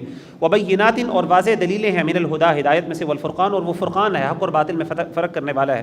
فمن شہد منکم الشہر, پس جس نے اس مہینے کو پایا رمضان کو, فلیصم, اس کو چاہیے وہ روزہ رکھے. ومن کان مریضا, اور ہو کوئی بیمار, او علی سفر, یا سفر میں ہو, فعدۃ من ایام اخر, وہ گنتی بعد میں پوری کر لے, اللہ نے اجازت دی ہے. یرید اللہ بکم اليسر ولا یرید بکم العسر, اللہ تم سے مشکل نہیں چاہتے, اللہ آسانی چاہتے ہیں تم سے. اللہ نے دیکھے روزے میں کتنی آسانیاں ہمارے لیے رکھی. وَلِتُكْمِلُوا الْعِدَّةَ اور تاکہ تم گنتی کو پورا کرو، وَلِتُكَبِّرُوا اللَّهَ عَلَى مَا هَدَاكُمْ وَلَعَلَّكُمْ تَشْكُرُونَ اور تم اللہ کی تم بڑھائی بیان کرو اس بات پہ کہ اللہ نے تمہیں ہدایت دی ہے اور تاکہ تم شکر گزار ہو جاؤ۔ وَإِذَا سَأَلَكَ عِبَادِي اور جب اے نبی صلی اللہ علیہ وسلم میرے بندے آپ سے سوال کریں عنی میرے بارے میں فإنی قریب تو میں بہت قریب ہوں، اجیب دعوت الداعی اذا دعانی میں ہر پکارنے والی کی پکار کو سنتا ہوں جب بھی وہ پکارے، فلیستجیبوا لی پھر میری بات مانو، ولیؤمنوا بی لعلہم یرشدون اور چاہیے کہ وہ مجھ پر ایمان لے کے آئیں، پھر چاہیے کہ وہ میری بات مانیں اور وہ مجھ پر ایمان لے کے آئیں تاکہ وہ ہدایت پائیں۔ احل لکم لیلۃ الصیام الرفث الی نسائکم اب ہوتا یہ تھا پہلے جو ہے مسلمانوں پر جب روزہ فرض ہوا تو روزہ فرض یہ ہوتا تھا کہ اگر آپ رات کو سو گئے ہیں عشاء کی نماز پڑھ کے سو گئے ہیں تو اب آپ کا روزہ شروع ہو گیا اور اب آپ نے اگلے دن افطاری تک جو ہے وہ روزہ جو ہے اگلی دن شام تک آپ کا روزہ چلے گا۔ اب ہوتا یہ تھا صحابہ کے لیے بڑا مشکل پیدا ہوا، کیونکہ بیچارے تھکے ہوئے آتے تھے، تھکے ہوئے آ کے وہ افطاری کرتے، ساتھ ہی وہ تھوڑا سا ان کی آنکھ لگ جاتی ہے، اب آنکھ لگ جاتی ہے وہ اٹھتے تو ان کا روزہ شروع ہو جاتا، تو ان کے لیے مشکل ہو گئی۔ اور کئی ایسے نوجوان بھی تھے جن کو اپنی بیوی کی ضرورت بھی ہوتی تھی، رات کو انہوں نے تعلقات بھی قائم کرنے ہوتے تھے، وہ بیچارے ان کے لیے مشکل ہوتا تھا۔ آپ کو پتہ ہے روزے کے اندر نہ آپ کھا سکتے ہیں، نہ پی سکتے ہیں، نہ آپ جسمانی تعلقات اپنی بیوی سے قائم کر سکتے ہیں۔ تو اللہ تعالیٰ نے پھر اس کی اجازت دے دی، بلکہ کئی صحابہ سے غلطی ہوئی کہ ان سے نہیں برداشت ہوا، انہوں نے رات کے ٹائم اپنی بیوی سے تعلقات قائم کر لیے۔ اللہ تعالیٰ نے پھر ہماری امت پر آسانی کی، اور آسانی یہ کی کہ رات کے وقت یعنی اب سحری سے آپ کا روزہ شروع ہوگا اور رات کے وقت آپ کھا بھی سکتے ہیں، پی بھی سکتے ہیں، اپنی بیوی کے ساتھ اپنے تعلقات بھی قائم کر سکتے ہیں، جو بھی آپ نے کرنا کریں، لیکن روزے کی حالت میں آپ نے یہ کام نہیں کرنے۔ اب دیکھیں احل لکم لیلۃ الصیام الرفث تمہارے لیے حلال کر دیا روزے کی رات کو، روزے کا دن اس کی رات تمہارے لیے حلال کر دی۔ کس چیز کے لیے؟ الرفث، کہ آپ میاں بیوی آپس میں تعلقات قائم کر سکیں اپنی بیویوں کے ساتھ۔ ہن لباس لکم وہ تمہارے لیے لباس ہیں، وانتم لباس لہن تم ان کے لیے لباس ہو۔ علم اللہ انکم کنتم تختانون اللہ تعالیٰ کو خوب پتہ تھا اس بات کا کہ تم نے اپنی جانوں میں خیانت کرتے ہو، یعنی وہ چھپ چھپ کے یہ کام کرتے تھے صحابہ، ان سے نہیں برداشت ہوتا تھا۔ فتاب علیکم اللہ تعالیٰ فرماتے ہیں کہ اللہ نے توبہ کی، تمہاری قبول کی، وعفا عنکم اور تم کو معاف کر دیا۔ فالآن باشروہن اب تم رات کے وقت مباشرت کرو، بیویوں کے ساتھ تعلقات قائم کرو۔ وابتغوا ما کتب اللہ لکم اور تلاش کرو جو اللہ نے تمہارے لیے لکھا ہے، یعنی تمہیں کوئی مسئلہ نہیں ہے اگر تم بیویوں کے ساتھ تعلقات قائم کرو اور اللہ تمہیں اولاد دے تو اس کے لیے تم یہ کام کر سکتے ہو۔ وکلوا واشربوا یعنی اب کوئی بندہ اگر یہ کہے کہ میں اپنی بیوی کے ساتھ تعلقات قائم کروں گا رمضان کی رات کو، برکت والی رات ہے، اس میں کوئی ہوگا تو اس میں کوئی حرج والی بات نہیں اس آیت سے کہ اللہ تعالیٰ ہمیں اولاد دے، تو اگر کوئی بندہ پلاننگ اس طرح بھی کرتا ہے تو کوئی مسئلہ نہیں۔ وَكُلُوا وَاشْرَبُوا اور کھاؤ اور پیو حَتَّى يَتَبَيَّنَ لَكُمُ الْخَيْطُ الْأَبْيَضُ مِنَ الْخَيْطِ الْأَسْوَدِ مِنَ الْفَجْرِ یہاں تک کہ سفید دھاگا ظاہر ہو جائے کالے دھاگے سے، من الفجری فجر کے وقت، یعنی جب اندھیری رات کے اندر سفید دھاگا آپ کا نکل آئے اور فجر کا ٹائم ہو جائے تو اس ٹائم آپ کیا کر سکتے ہو، تب تک آپ بس اجازت ہے آپ اپنی بیوی کے ساتھ تعلقات قائم کر سکتے ہو، کھا پی سکتے ہو۔ ثم اتموا الصیام الی اللیل پھر شام تک یعنی رات تک آپ اپنے روزے کو پورا کرو۔ اسلام میں شام سے رات شروع ہو جاتی ہے۔ ولا تباشروہن اپنی بیویوں کے ساتھ مباشرت نہ کرو، وانتم عاکفون فی المساجد جبکہ تم مسجدوں کے اندر اعتکاف کر رہے ہو۔ تلک حدود اللہ یہ اللہ کی حدود ہیں، فلا تقربوها اس کے قریب نہ ہو۔ کذالک یبین اللہ آیاتہ للناس لعلہم یتقون اللہ تعالیٰ کذالک اسی طریقے سے اللہ تعالیٰ اپنی آیات لوگوں کے لیے بیان کرتے ہیں تاکہ وہ ڈریں۔ ولا تأکلوا اموالکم بینکم بالباطل اور نہ تم کھاؤ آپس میں ایک دوسرے کے مال ناحق۔ وَتُدْلُوا بِهَا إِلَى الْحُكَّامِ اور تم نہ پہنچاؤ ان مالوں کو اپنے حکام تک، یعنی رشوتوں کے ذریعے، رشوتیں نہ کھاؤ، اپنے حکام کو رشوتیں نہ دو اپنے فائدے کے لیے۔ لِتَأْكُلُوا فَرِيقًا مِّنْ أَمْوَالِ النَّاسِ بِالْإِثْمِ تاکہ لوگوں میں سے ایک گروہ دوسروں کے مالوں کو کھائے گناہ کے ساتھ، وَأَنْتُمْ تَعْلَمُونَ جان بوجھ کے۔ يَسْأَلُونَكَ عَنِ الْأَهِلَّةِ اے نبی صلی اللہ علیہ وسلم یہ آپ سے چاند کے بارے میں سوال کرتے ہیں، قل ہی نئے چاند کے بارے میں سوال کرتے ہیں، قل ہی مواقیت للناس والحج کہہ دیجئے کہ یہ چاند جو نیا چاند ہے یہ اللہ تعالیٰ نے حج کے دنوں کو، حج کے اوقات کو واضح کرنے کے لیے، ظاہر کرنے کے لیے اللہ نے اس کو رکھا ہے۔ وَلَيْسَ الْبِرُّ بِأَن تَأْتُوا الْبُيُوتَ مِن ظُهُورِهَا اور نہیں کوئی نیکی کہ تم اپنے گھروں کو لوٹو ان کے پچھواڑوں سے، ان کے پیچھے سے، وَلَكِنَّ الْبِرَّ مَنِ اتَّقَىٰ نیکی یہ ہے کہ وہ بندہ جو اللہ سے ڈر جائے، جو تقوی اختیار کرے۔ وَأْتُوا الْبُيُوتَ مِنْ أَبْوَابِهَا اپنے گھروں کو آؤ سامنے سے، دروازوں سے، وَاتَّقُوا اللَّهَ اللہ سے ڈر جاؤ، لَعَلَّكُمْ تُفْلِحُونَ تاکہ تم فلاح پاؤ۔ یہ جو قریش تھے جو نئے مسلمان ہوئے، صحابہ جب مسلمان ہوئے تو ان کے ہاں پہلے، کیونکہ حج تو پہلے بھی ہوتا تھا، تو ان کے ہاں یہ رسم پائی جاتی تھی کہ جب بھی وہ حج کر کے آتے، اسلام سے پہلے جب بھی وہ حج کر کے آتے تو وہ کہتے تھے کہ ان کی رسم یہ تھی کہ وہ گھر میں دروازے سے داخل نہیں ہوتے تھے، وہ کہتے تھے ہمیں پیچھے سے ظاہر ہونا ہے۔ تو ایک صحابی نے کیا کیا، مسلمان ہوئے، انہوں نے حج کیا اور انہوں نے حج کر کے، یعنی ایک بندے نے یہ بات کی اور صحابی نے حج کیا اور وہ داخل ہوئے فرنٹ سے، دروازے سے، تو لوگوں نے کہا یہ آپ نے کیا کیا، یہ تو غلط کیا آپ نے کام. تو پھر اللہ نے آیات نازل کی، انہوں نے کہا انہوں نے کوئی غلط نہیں کیا، ٹھیک ہے، نیکی اس میں کوئی نہیں ہے کہ آپ پیچھے سے آؤ آگے سے آؤ. دیکھیں اسلام اس طرح کی سپرفیشل اور سپرسٹیشنس پہ بلیو نہیں کرتا، بڑی سمپل سا اور واضح سی چیزیں. وقاتلوا فی سبیل اللہ، اور اللہ کی راہ میں قتال کرو ان لوگوں سے یقاتلونکم جو تم سے قتال کرتے ہیں، ولا تعتدوا اور تم زیادتی نہ کرو، ان اللہ لا يحب المعتدین، اللہ تعالیٰ زیادتی کرنے والوں کو پسند نہیں کرتے. لیکن یعنی قتل جہاد کے دوران بھی زیادتی جائز نہیں ہے، لڑائی کے دوران بھی جہاد. ہم اللہ دیکھیں اسلام نے اپنی ایگریشن جو ہے اس کو بھی اسلام نے ڈسپلن کیا، یعنی آپ بچوں کو نہیں مار سکتے، آپ فلاں فلاں کام نہیں کر سکتے. وقتلوہم اور تم ان کو قتل کرو، حیث ثقفتموہم جہاں بھی تم ان کو پاؤ، واخرجوہم من حیث اخرجوکم اور تم ان کو نکال دو جہاں سے انہوں نے تم کو نکالا. والفتنۃ اشد من القتل اور فتنہ جو ہے وہ قتل سے زیادہ بڑی بات، زیادہ سخت ہے. ولا تقاتلوہم عند المسجد الحرام اور مسجد حرام میں ان سے لڑائی نہ کرو، حتی یقاتلوکم فی یہاں تک کہ وہ تم سے نہ لڑیں یعنی قتال کریں. فإن قاتلوکم فاقتلوہم اگر وہ تم سے لڑیں مسجد حرام میں، تم پر حملہ ہو جائے مسجد حرام میں، آپ کو پتہ ہے مسجد حرام میں لڑائی جائز نہیں ہے، لیکن اگر دشمن حملہ کرتے پھر کیا کر سکتے ہیں؟ اوبیسلی آپ کو ڈیفینڈ تو کرنا ہے. کذالک جزاء الکافرین، اللہ تعالیٰ کہتے ہیں یہی کافروں کی جزا ہے. اب یہاں پہ اللہ تعالیٰ کہہ رہے ہیں کہ کفار مکہ جہاں سے بھی ہیں ان کو قتل کرنا شروع کر دو، یہ کر دو، یعنی کفار جہاں پہ نان مسلمز ہیں. یہ آرڈر جو ہے، کمانڈمنٹ جو ہے، یہ اسلام جب فتح مکہ کے بعد 9 ہجری میں اللہ تعالیٰ نے فتح دی مسلمانوں کو، اس وقت یہ بعد میں احکامات نازل ہوئے جہاں پہ خاص طور پہ نبی صلی اللہ علیہ وسلم نے کہا کہ جو کفار ہیں اب ان کو جزیرہ عرب سے نکال دیا جائے، جو مشرکین ہیں، اور اللہ تعالیٰ نے ان کو نکال دیا. تو یہاں پہ اگر کوئی بندہ اس کے بعد زیادتی کرتا ہے تو اب ان کے ساتھ جہاد ہوگا اور قتال ہوگا. آپ کو پتہ ہے شروع میں قتال سے ممانعت تھی، لڑائی کرنے سے اللہ نے منع کیا تھا، لیکن بعد میں اللہ نے اجازت دے دی. فَإِنِ انْتَهُوا اگر وہ باز آ جائیں فَإِنَّ اللَّهَ غَفُورٌ رَحِيمٌ بے شک اللہ بخشنے والے رحم کرنے والے ہیں. وَقَاتِلُوهُمْ اور ان سے قتال کرو حَتَّىٰ لَا تَكُونَ فِتْنَةٌ یہاں تک کہ فتنہ باقی نہ رہے. وَيَكُونَ الدِّينُ لِلَّهِ اور اللہ کا دین پورا کا پورا اللہ کا دین ہو جائے، اللہ کا دین غالب آ جائے. فَإِنِ انْتَهُوا پس اگر وہ باز آ جائیں فَلَا عُدْوَانَ إِلَّا عَلَى الظَّالِمِينَ تو پھر زیادتی سوائے ظالموں پر ہوگی، اس کے علاوہ کسی کے ساتھ زیادتی نہیں کر سکتے. الشهر الحرام بالشهر الحرام والحرمات قصاص فمن اعتدى علیکم. یہاں سے آگے حج کی آیات شروع ہو رہی ہیں انشاءاللہ. اللہ تعالیٰ فرماتے ہیں الحج الشہر الحرام بالشہر الحرام والحرمات قصاص. جو حرمت والے مہینے ہیں ان کا بدلہ حرمت والے مہینوں کا بدلہ، حرمت والے مہینوں کا بدلہ حرمت والے مہینے ہیں. والحرمات قصاص اور اسی طریقے سے حرمتوں کا بھی قصاص اور بدلہ ہے. فمن اعتدى علیکم فاعتدوا علیہ بمثل ما اعتدى علیکم بس جو بھی تم پر زیادتی کرے تو تم بھی اس اتنی ہی اس کے ساتھ زیادتی کر سکتے ہو. واتقوا اللہ واعلموا اور اللہ سے ڈر جاؤ اور جان لو کہ اللہ تعالیٰ متقین کا ساتھ ہے، متقین کے مدد کرنے والے ہیں. یعنی کہنے کا مطلب ہے اس آیت میں کہ حرمت والے مہینوں کا پاس تبھی ہوگا جب دشمن بھی حرمت والے مہینوں کا پاس رکھیں گے. آپ کو پتہ ہے کہ دشمن جو ہیں کفار مکہ اس سے پہلے بھی شروع میں بھی کچھ مہینے جو حرمت والے مہینے جس میں رجب اور اس طریقے سے محرم الحرام، ان مہینوں کی وہ پہلے سے بھی حرمت کا خیال رکھتے تھے اور وہ کہتے تھے ان مہینوں میں ہم لڑائی نہیں کر سکتے، لڑائی نہیں کرنی چاہیے. لیکن اللہ تعالیٰ نے فرمایا کہ یہ تب ہے جب دونوں پاس رکھیں. اگر وہ حملہ کر دیں آپ کو اور وہ لڑنا شروع کر دیں، وہ اس کا پاس نہ رکھیں، تو اب آپ اپنے آپ کو روکے رکھیں کہ نہیں ہم نے نہیں لڑنا، جو مرضی ہو جائے ہم پہ ظلم و زیادتی کرتے رہیں. زیادتی کا مطلب یہ نہیں کہ اب آپ زیادتی کریں، زیادتی کا مطلب یہ ہے کہ جتنا آپ کے ساتھ کسی نے ظلم کیا ہے اتنا ہی آپ اس کے ساتھ برابری کا معاملہ کر سکتے ہیں.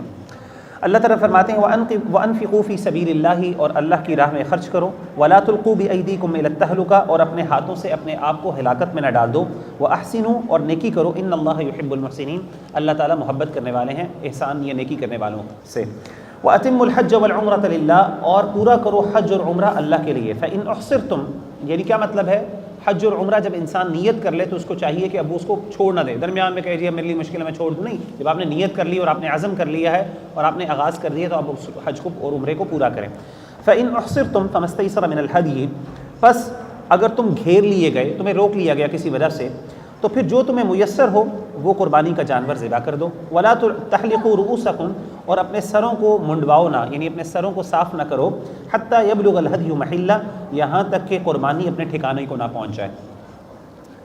اب یہاں پہ اللہ تعالیٰ حکم کس بات کا دے رہے ہیں؟ اللہ تعالیٰ کہتے ہیں خاص طور پہ مسلمانوں کے ساتھ بھی یہ معاملہ ہو اور آج بھی ہو. مثال کے طور پہ ایک بندہ وہ حج کرنے نکلا یا عمرہ کرنے نکلا، رستے میں کسی وجہ سے کوئی بیماری آ گئی یا کسی وجہ سے ہی could not actually continue with that journey، تو اس وقت میں اس کو چاہیے کہ وہ کیا کرے؟ واپس آ جائے؟ نہیں، اللہ تعالیٰ کہتے ہیں کہ کیا کرے؟ اسی وقت اپنے جانور کو ذبح کرے، جو اس کا جانور ہے وہ لے کے آئے، اور اپنے بالوں کو تب تک نہ منڈوائے جب تک کہ وہ جانور ذبح نہیں ہو جاتے۔ تو وہ جانور ذبح کر کے اپنے بالوں کو منڈوا کے وہ واپس آ سکتا ہے، اگر اس کے پاس ویلڈ ایکسکیوز ہے کہ وہ آگے نہیں جا سکتا ڈیو ٹو اینی ریزن، ہو سکتا ہے بیماری ہو سکتا ہے دشمن ہو، اس کو ویسے ہی نہ ہو، تو ایسے معاملے کے اندر اس کو اللہ تعالیٰ نے اجازت دی ہے۔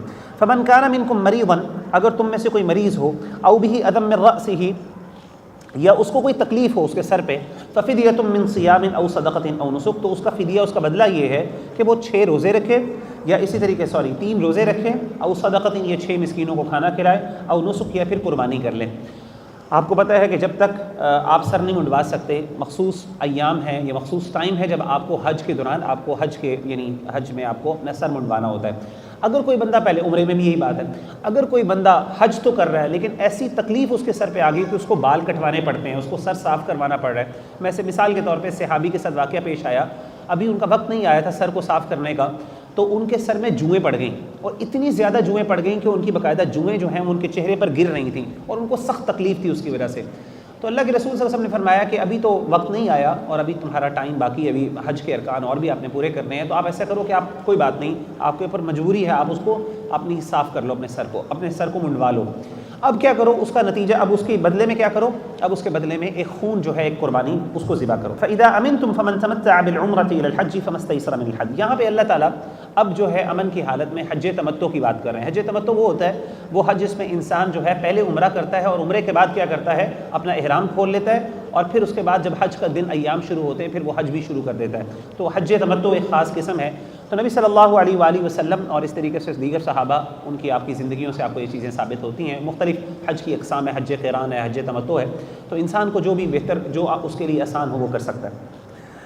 تو اس میں بھی قربانی ہے، قربانی اس میں بھی ہے، چاہے حج قران ہو چاہے حج تمتع، اس میں بھی قربانی ہے۔ فمن لم یرد فصیام 3 ایام، پس جو کوئی نہ پائے اس کو تو وہ 3 دن کے روزے رکھے۔ جو قربانی نہیں کر سکتا، جس کے پاس قربانی کی استطاعت نہیں ہے، تو وہ کیا کرے؟ وہ 3 دن کے روزے رکھے، حج فی الحج، حج کے دنوں میں، وسبعۃ اذا رجعتم، اور 7 روزے رکھے جب وہ واپس آ جائیں، یعنی 10 روزے رکھے۔ تلک عشرۃ کاملہ، یہ 10 دن پورے ہوئے۔ ذالک لمن لم یکن اہلہ حاضر المسجد الحرام، یہ اس شخص کے لیے جو نہ ہو جس کا گھرانہ مسجد حرام، یعنی جو مسجد حرام کے حدود میں رہنے والا نہ ہو، یہ اس کے لیے احکام ہے۔ واتقوا اللہ، اور اللہ سے ڈر جاؤ، واعلموا، اور جان لو کہ ان اللہ شدید العقاب، اللہ تعالیٰ سخت سزا دینے والے ہیں اگر آپ اللہ تعالیٰ کی حدود کی پامالی کرو گے۔ الحج اشہر معلومات، حج کے مہینے مقرر ہیں، یہ حج شروع کر دیا کسی بھی صورت میں، جو حج کی جو بھی انواع اور قسمیں ہیں۔ فلا رفث، تو حج کے دوران اس نے اپنی بیوی سے تعلقات نہیں قائم کرنا ہے، ولا فسوق، اور نہ کوئی برا کام کرنا ہے، ولا جدال، اور نہ کوئی جھگڑا کرنا ہے، فی الحج، حج کے دوران۔ اب آپ دیکھیں کہ اللہ معاف کرے، ہمارے یہاں پہ پاکستانی اور پوری دنیا سے لوگ جاتے ہیں حج کرنے، وہاں پہ آپ کو بھی موقع، آپ میں سے کئی بھائیوں کو عمرے اور حج کا موقع ملے گا۔ اب وہاں پہ رش ہوتا ہے اور بہت زیادہ آپ کو پتہ ہے گہما گہمی ہوتی ہے، اس حالت میں نا سب سے امپورٹنٹ اللہ کہتے ہیں ولا جدال، اللہ تعالیٰ یہی کہہ سکتے ہیں کوئی برائی کا کام نہ کرو، لیکن اللہ نے اسپیسیفکلی ولا جدالہ کے جھگڑا نہ کرنے کا حکم دیا۔ لیکن وہاں پہ جا کے چھوٹی چھوٹی باتوں میں ظاہر ہے سارے بیچارے پریشان ہوتے ہیں، تھکے ہوتے ہیں اور بہت سے معاملات ہوتے ہیں، لیکن اس وقت اپنے آپ کو کنٹرول کرنا، اس حکم کو سامنے رکھتے ہوئے، کیا حکم ہے؟ کہ حکم یہ ہے کہ جدال نہیں کرنا، لڑائی نہیں کرنی، اپنے آپ کو کنٹرول کرنا ہے، کیونکہ ہم حج کی حالت میں ہیں یا عمرے کی حالت میں ہیں۔ وما تفعلوا من خیر، جو بھی تم خیر کا کام کرو گے، یعلمہ اللہ، اللہ تعالیٰ اس کو جانتا ہے۔ اللہ سے آپ جو بھی اچھی کام کرتے ہو، اللہ تعالیٰ اس کو اس کے قدردان بھی ہیں، اس کو اکاؤنٹ فور کرنے والے بھی ہیں۔ وتزودوا، اور سفر کے لیے تم سامان راہ، جو زاد راہ ہے اس کو تیاری کرو، یعنی باقاعدہ تیاری کر کے انسان سفر کرے حج کے لیے۔ فإن خیر زاد التقوی، اور اصل جو زاد راہ ہے وہ تقوی ہے، یعنی جب آپ حج کے لیے جائیں تو اللہ تعالیٰ آپ سے ایکسپیکٹ کرتے ہیں کہ تیاری کر کے جائیں، پوری پلاننگ کریں، سامان وغیرہ دیکھیں، سارا کچھ کریں، اور یہ باقاعدہ اسلام کا حکم ہے۔ یہ نہ ہو کہ بندہ منہ اٹھا کے وہاں پہ چلا جائے اور وہاں پہ جا کے پھر پریشان ہو، اچھا میں اتنی امپورٹنٹ چیز رہ گئی، یہ رہ گئی، یہ وہ رہ گئی، نہیں، پوری باقاعدہ پلاننگ کرے اس کے لیے۔ اور اسلام دیکھیں کوئی بھی بڑا کام ہے اس کے لیے اسلام حکم دیتا ہے کہ پلاننگ کریں، باقاعدہ اسلام کا اللہ تعالیٰ کا آرڈر ہے، یہ حکم ہے، باقاعدہ فرض ہے۔ لیکن سب سے بہتر پلاننگ کس چیز کی ہے؟ تقوی کی، یعنی اصل مقصد حج کا کیا ہے؟ کہ اللہ کے پاس انسان جائے اور اپنے گناہوں کو معاف کر سکے اور اس کے اصل مقاصد تقوی کو حاصل کر سکے۔ تو سب سے زیادہ پلاننگ جب آپ کریں کسی بھی کام کے لیے تو تقوی کا ایلیمنٹ ڈومینیٹ کر رہا ہو۔ واتقونی یا اولی الالباب، اور مجھے سے ڈرو اے عقل والو۔ لیس علیکم جناح ان تبتغوا فضلا من ربکم، نہیں تم پر کوئی گناہ اگر تم اپنے رب کا فضل تلاش کرتے ہو۔ فاذا افضتم من عرفات، پس جب تم لوٹو یا پھرو من عرفات عرفات سے، فاذکروا اللہ عند المشعر الحرام، تو مشعر حرام پر یعنی مزدلفہ میں اللہ تعالیٰ کا ذکر کرو، واذکروہ کما ہداکم، اور اس طریقے سے ذکر کرو جیسے اللہ نے تمہیں سکھایا ہے، وان کنتم من قبلہ لمن الضالین، اگرچہ تم اس سے پہلے گمراہ لوگوں میں سے تھے۔ تو یہاں پہ اللہ تعالیٰ اجازت دیتے ہیں۔ اس دور میں آپ کو پتہ ہے لوگ بیچارے لمبے لمبے سفر کر کے آتے تھے اور ان کے پاس ایک ہی موقع ہوتا تھا، ان کا دل ہوتا تھا کہ ہم وہاں پہ تجارت بھی کر لیں، ساتھ کیا کریں کہ ہم حج بھی کر لیں۔ تو اللہ نے اجازت دی، رخصت دی کہ کوئی بندہ اگر حج کرتا ہے وہاں پہ جا کے اگر کوئی بزنس ٹرانزیکشن بھی کر لے، کوئی اپنا فائدہ یعنی فائنینشیل اس کا کوئی کانٹریکٹ یا بزنس بھی کر آئے، مین اس کا مقصد حج ہی ہو، مین وہ نہ ہو، تو اللہ کہتے ہیں اس کی اجازت ہے، کوئی مسئلہ نہیں۔ ثم افیضوا من حیث افاض، اور اسی طریقے سے مزدلفہ کے بعد جو ہے وہ اللہ کا ذکر کرو، ثم مزدلفہ یعنی مشعر حرام پر اللہ کا ذکر کرو، ثم افیضوا من حیث افاض الناس، پھر تم وہاں سے لوٹو جہاں سے لوگ لوٹتے ہیں، جہاں سے لوگ پھرتے ہیں، واستغفروا اللہ، اور اللہ سے استغفار کرو، ان اللہ غفور الرحیم، بے شک اللہ تعالیٰ بخشنے والے رحم کرنے والے ہیں۔ فاذا قضیتم مناسککم، جب تم اپنی عبادات کو مناسک کو پورا کر لو، فاذکروا اللہ، پھر اللہ کا ذکر کرو، کذکرکم آباءکم، جیسے تم اپنے باؤ اجداد کو ذکر کرتے تھے۔ یعنی جب انسان کا حج عمرہ ہو جائے اور عید کے ایام میں، آپ کو پتہ ہے ہم تکبیرات کہتے ہیں، وہ تکبیرات کیوں کہتے ہیں؟ اللہ کہتے ہیں کہ جس طریقے سے تم اپنے آباء و اجداد کا ذکر کرتے ہو، اور یہ کفار مکہ بہت زیادہ فخر سے اپنے آباء و اجداد کا ذکر کرتے تھے، تو اللہ نے کہا کہ اس طریقے سے تم کیا کرو، اللہ کا ذکر ادا کرو، یا اس سے بہتر، اس سے زیادہ ذکر کرو۔ فمن الناس من یقول ربنا، اور لوگوں میں سے ایسے ہیں جو کہتے ہیں ربنا، اے ہمارے رب، آتنا فی الدنیا، ہمیں دنیا عطا کیجئے دنیا میں سے، وما لہ فی الآخرۃ من خلاق، اور نہیں ہے ان کے لیے آخرت میں، اس کے لیے کوئی آخرت میں کوئی حصہ۔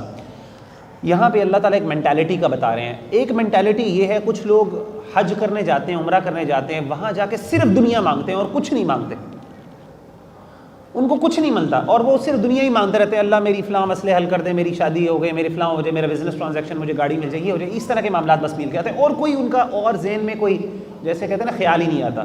تو اللہ کہتے ہیں یہ وہ لوگ ہیں جن کم نظر ہیں اور ان کا آخرت میں پھر کوئی حصہ نہیں ہوتا۔ ومنہم من یقول، اور ان میں سے کچھ ایسے بھی ہیں جو کہتے ہیں ربنا آتنا فی الدنیا حسنہ، اللہ تعالیٰ ہمیں دنیا کی بھی اچھائی بھلائیاں عطا کر، وفی الآخرۃ حسنہ، اور آخرت میں بھی ہمیں اچھائیاں عطا کر، وقنا عذاب النار، اور اللہ تعالیٰ ہمیں آخرت کے یعنی جہنم کے آگ کے عذاب سے بچائیے۔ تو ہاں، جب بھی آپ دنیا مانگنا جائز ہے، بالکل جائز ہے، اس میں کوئی مسئلہ نہیں ہے، لیکن دنیا تب مانگنا جائز ہے جب انسان آخرت بھی مانگے، دونوں کو مانگے، اس سے بڑی کیا نعمت ہے آپ کو۔ اللہ کہتے ہیں دونوں لوگ، ایک ضرور تم نے مجھ سے لینی ہے۔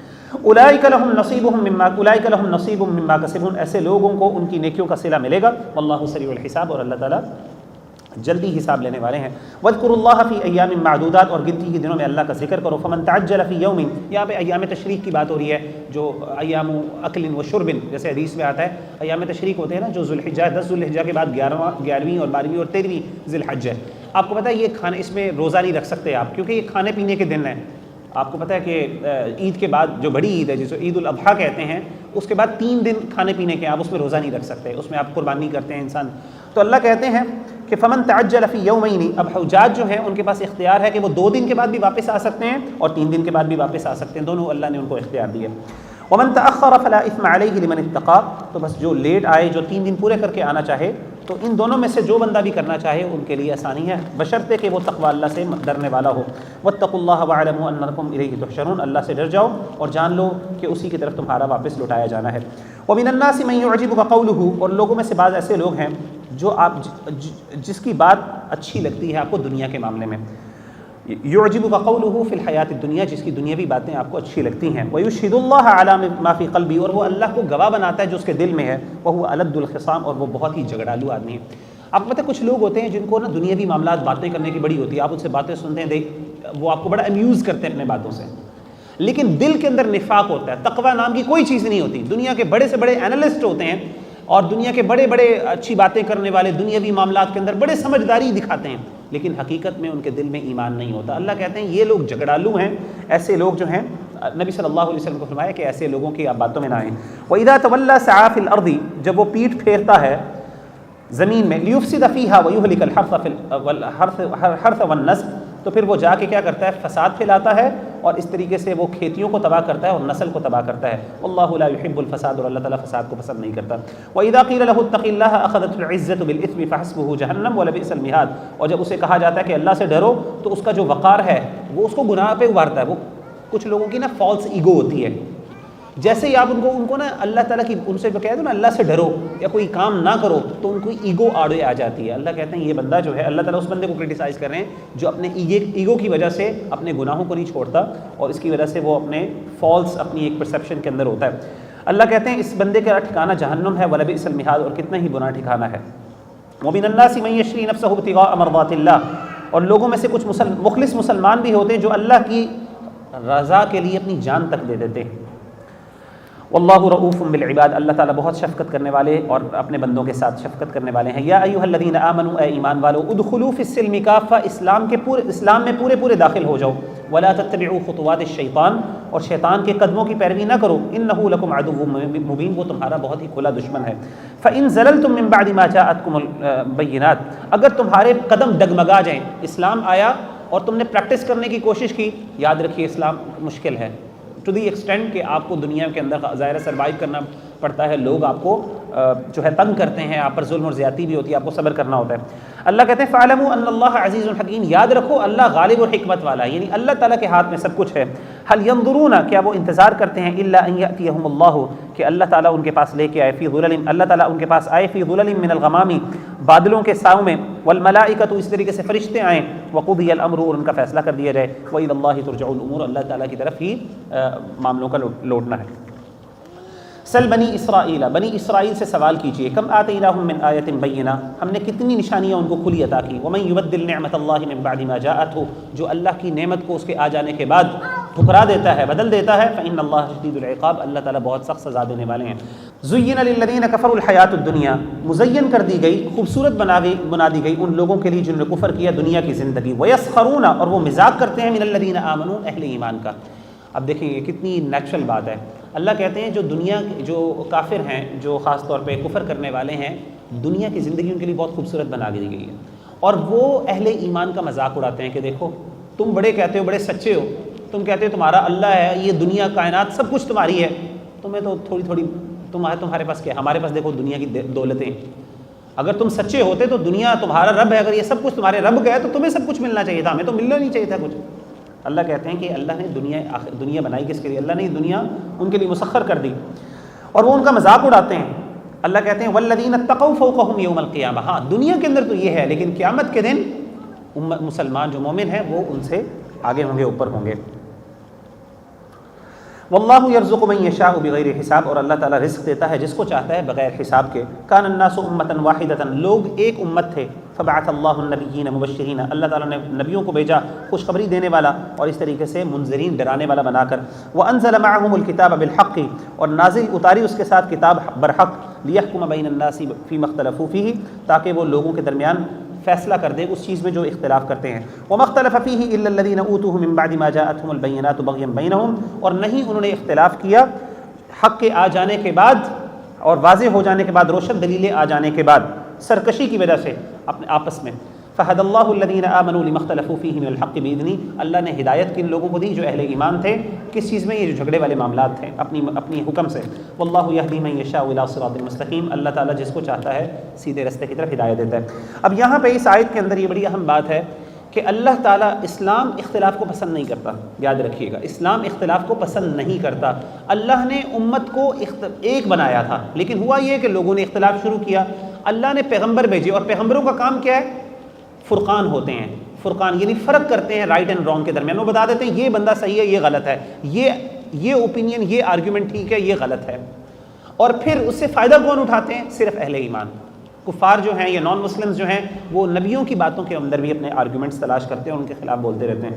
ام حسبتم, کیا تم نے گمان کر لیا, ان تدخلوا الجنہ, کہ تم جنت میں داخل ہو گئے. ولما یاتکم, اور نہیں تمہارے پاس آئیں گی, مثل الذین خلوا من قبلکم, ایسی مشکلات ایسی پریشانیاں جو تم سے پہلے آئی تھیں.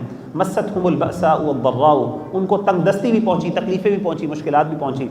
وزلزلوا, اور وہ ہلا دیے گئے, جھنجھوڑ دیے گئے. حتی یقول الرسول والذین آمنوا معه, یہاں تک کہ رسول جو ان کے ساتھ تھے اور جو اہل ایمان تھے وہ کہہ بیٹھے, متی نصر اللہ, اللہ کی مدد کب آئے گی. الا ان نصر اللہ قریب, اللہ تعالیٰ خبردار, اللہ کی مدد قریب ہے. تو اللہ تعالیٰ کہتے ہیں کہ جب تم نے ایمان کا وعدہ کر لیا نا, تو اب یہ نہ سمجھو ایمان کا وعدہ کر لیے تو اب ہماری جان چھوٹ گئی ہے. ایمان کا وعدہ کیا, now you have to prove it. اور آپ نے اللہ تعالیٰ فرماتے ہیں کہ تمہارے اوپر وہ سیم مشکلات آئیں گی جو تم سے پہلی قوموں پر مشکلات آئیں گی. ایمان کا دعویٰ کیا ہے تو now you need to prove it. اور وہ مشکلات کیا ہیں؟ حدیث میں آتا ہے اللہ کے رسول صلی اللہ علیہ وسلم کے پاس حضرت خباب بن ارط آئے, انہوں نے شکایت کی اللہ کے رسول اتنا ظلم ہے, اتنا ظلم کیسے برداشت کریں. مکہ کے دور میں بات ہے, مکی دور میں, اور آپ کو پتہ ہے حضرت خباب بن ارط پہ بہت ظلم کیے گئے.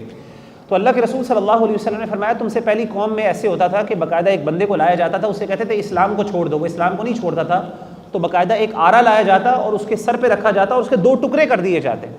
اور پھر کیا کیا تھا, زندہ شخص کو لایا جاتا. ایک اور تکلیف کیا دی جاتی, زندہ شخص کو لایا جاتا, ایک لوہے کی کنگھی ہوتی تھی, یعنی ایک ہکس ہوتے تھے, ہکس, اور وہ ہکس جو ہیں اس کی کھال کے اندر لگائے جاتے اور اس کے بعد اس کو کھینچ دیا جاتا, اتنی زور سے کھینچ دیا جاتا زندہ بندے کو, اور وہ ہک جو ہے اس کی پوری زندہ بندے کی کھال ادھیڑ دیتے. امیجن کریں.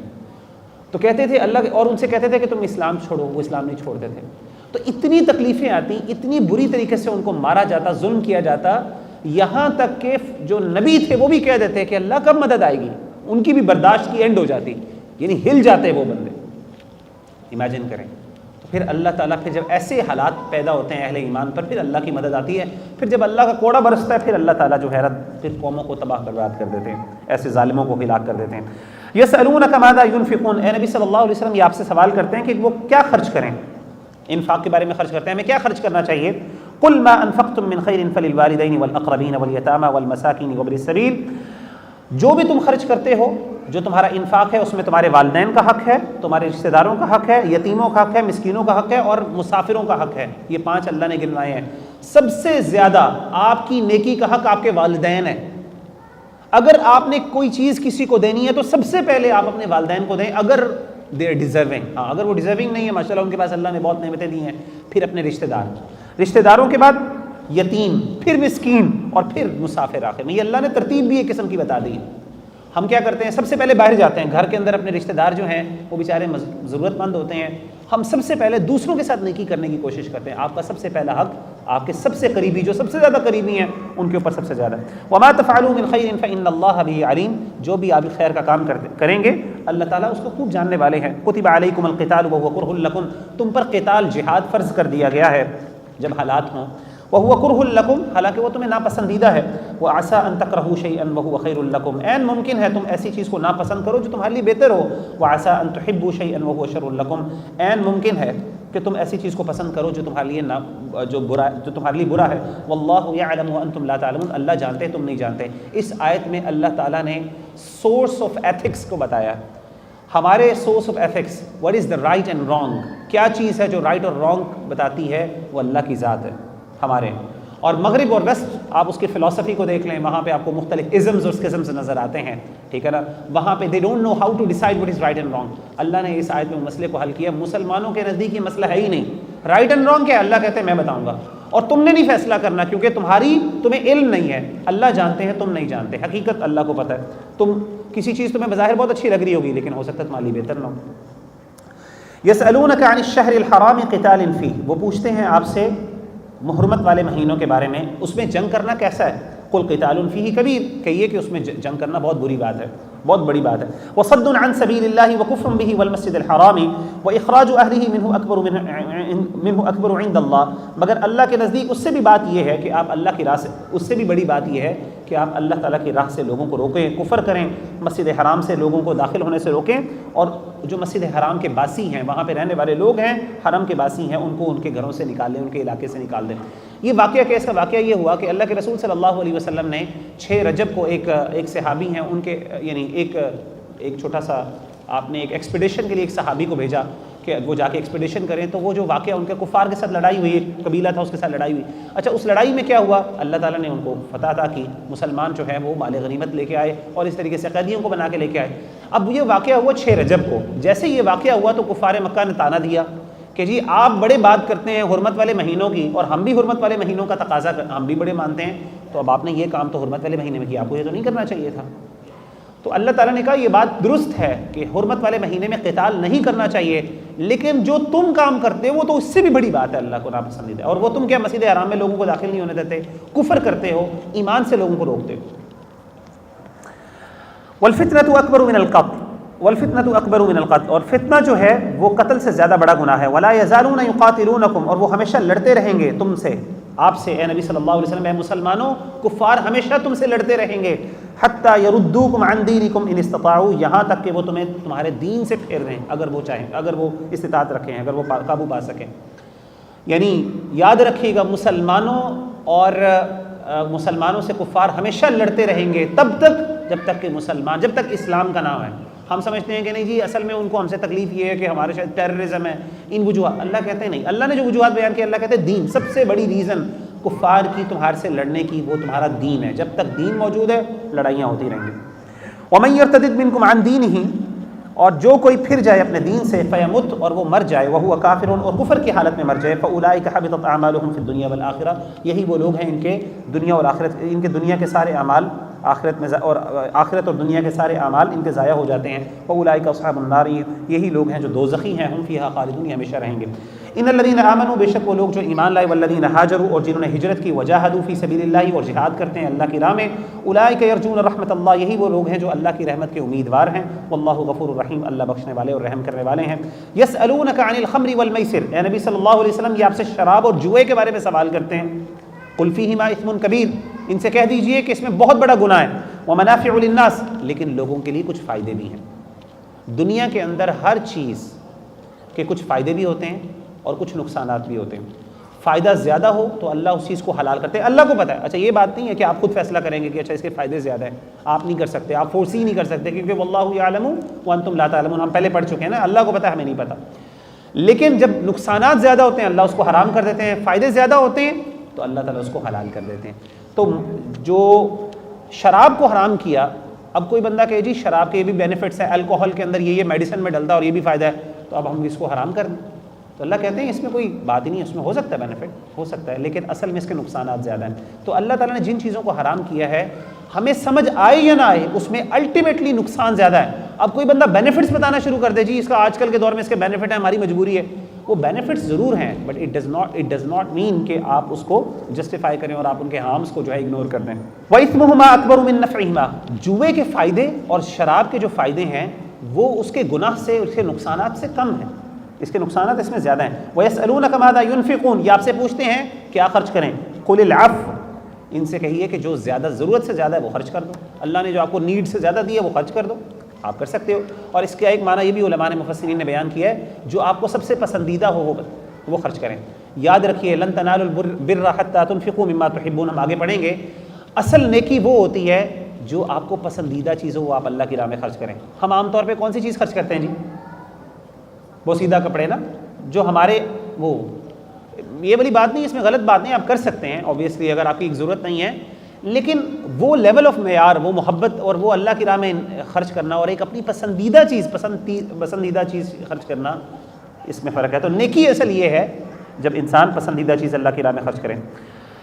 کذالک یبین اللہ لکم الآیات، اسی طریقے سے اللہ تعالیٰ تمہارے لیے آیات کو اپنی آیتوں کو واضح کرتا ہے. لعلکم تتفکرون، تاکہ تم غور و فکر کرو. کس میں غور و فکر کرو؟ فی الدنیا والآخرہ، دنیا اور آخرت کے معاملات میں غور و فکر کرو. ویسألونک عن الیتامی، اور یہ آپ سے سوال کرتے ہیں یتیموں کے بارے میں. قل اصلاح لہم خیر، کہہ دیجئے ان کے ساتھ بھلائی اور نیکی کرنا بہت خیر کا کام ہے.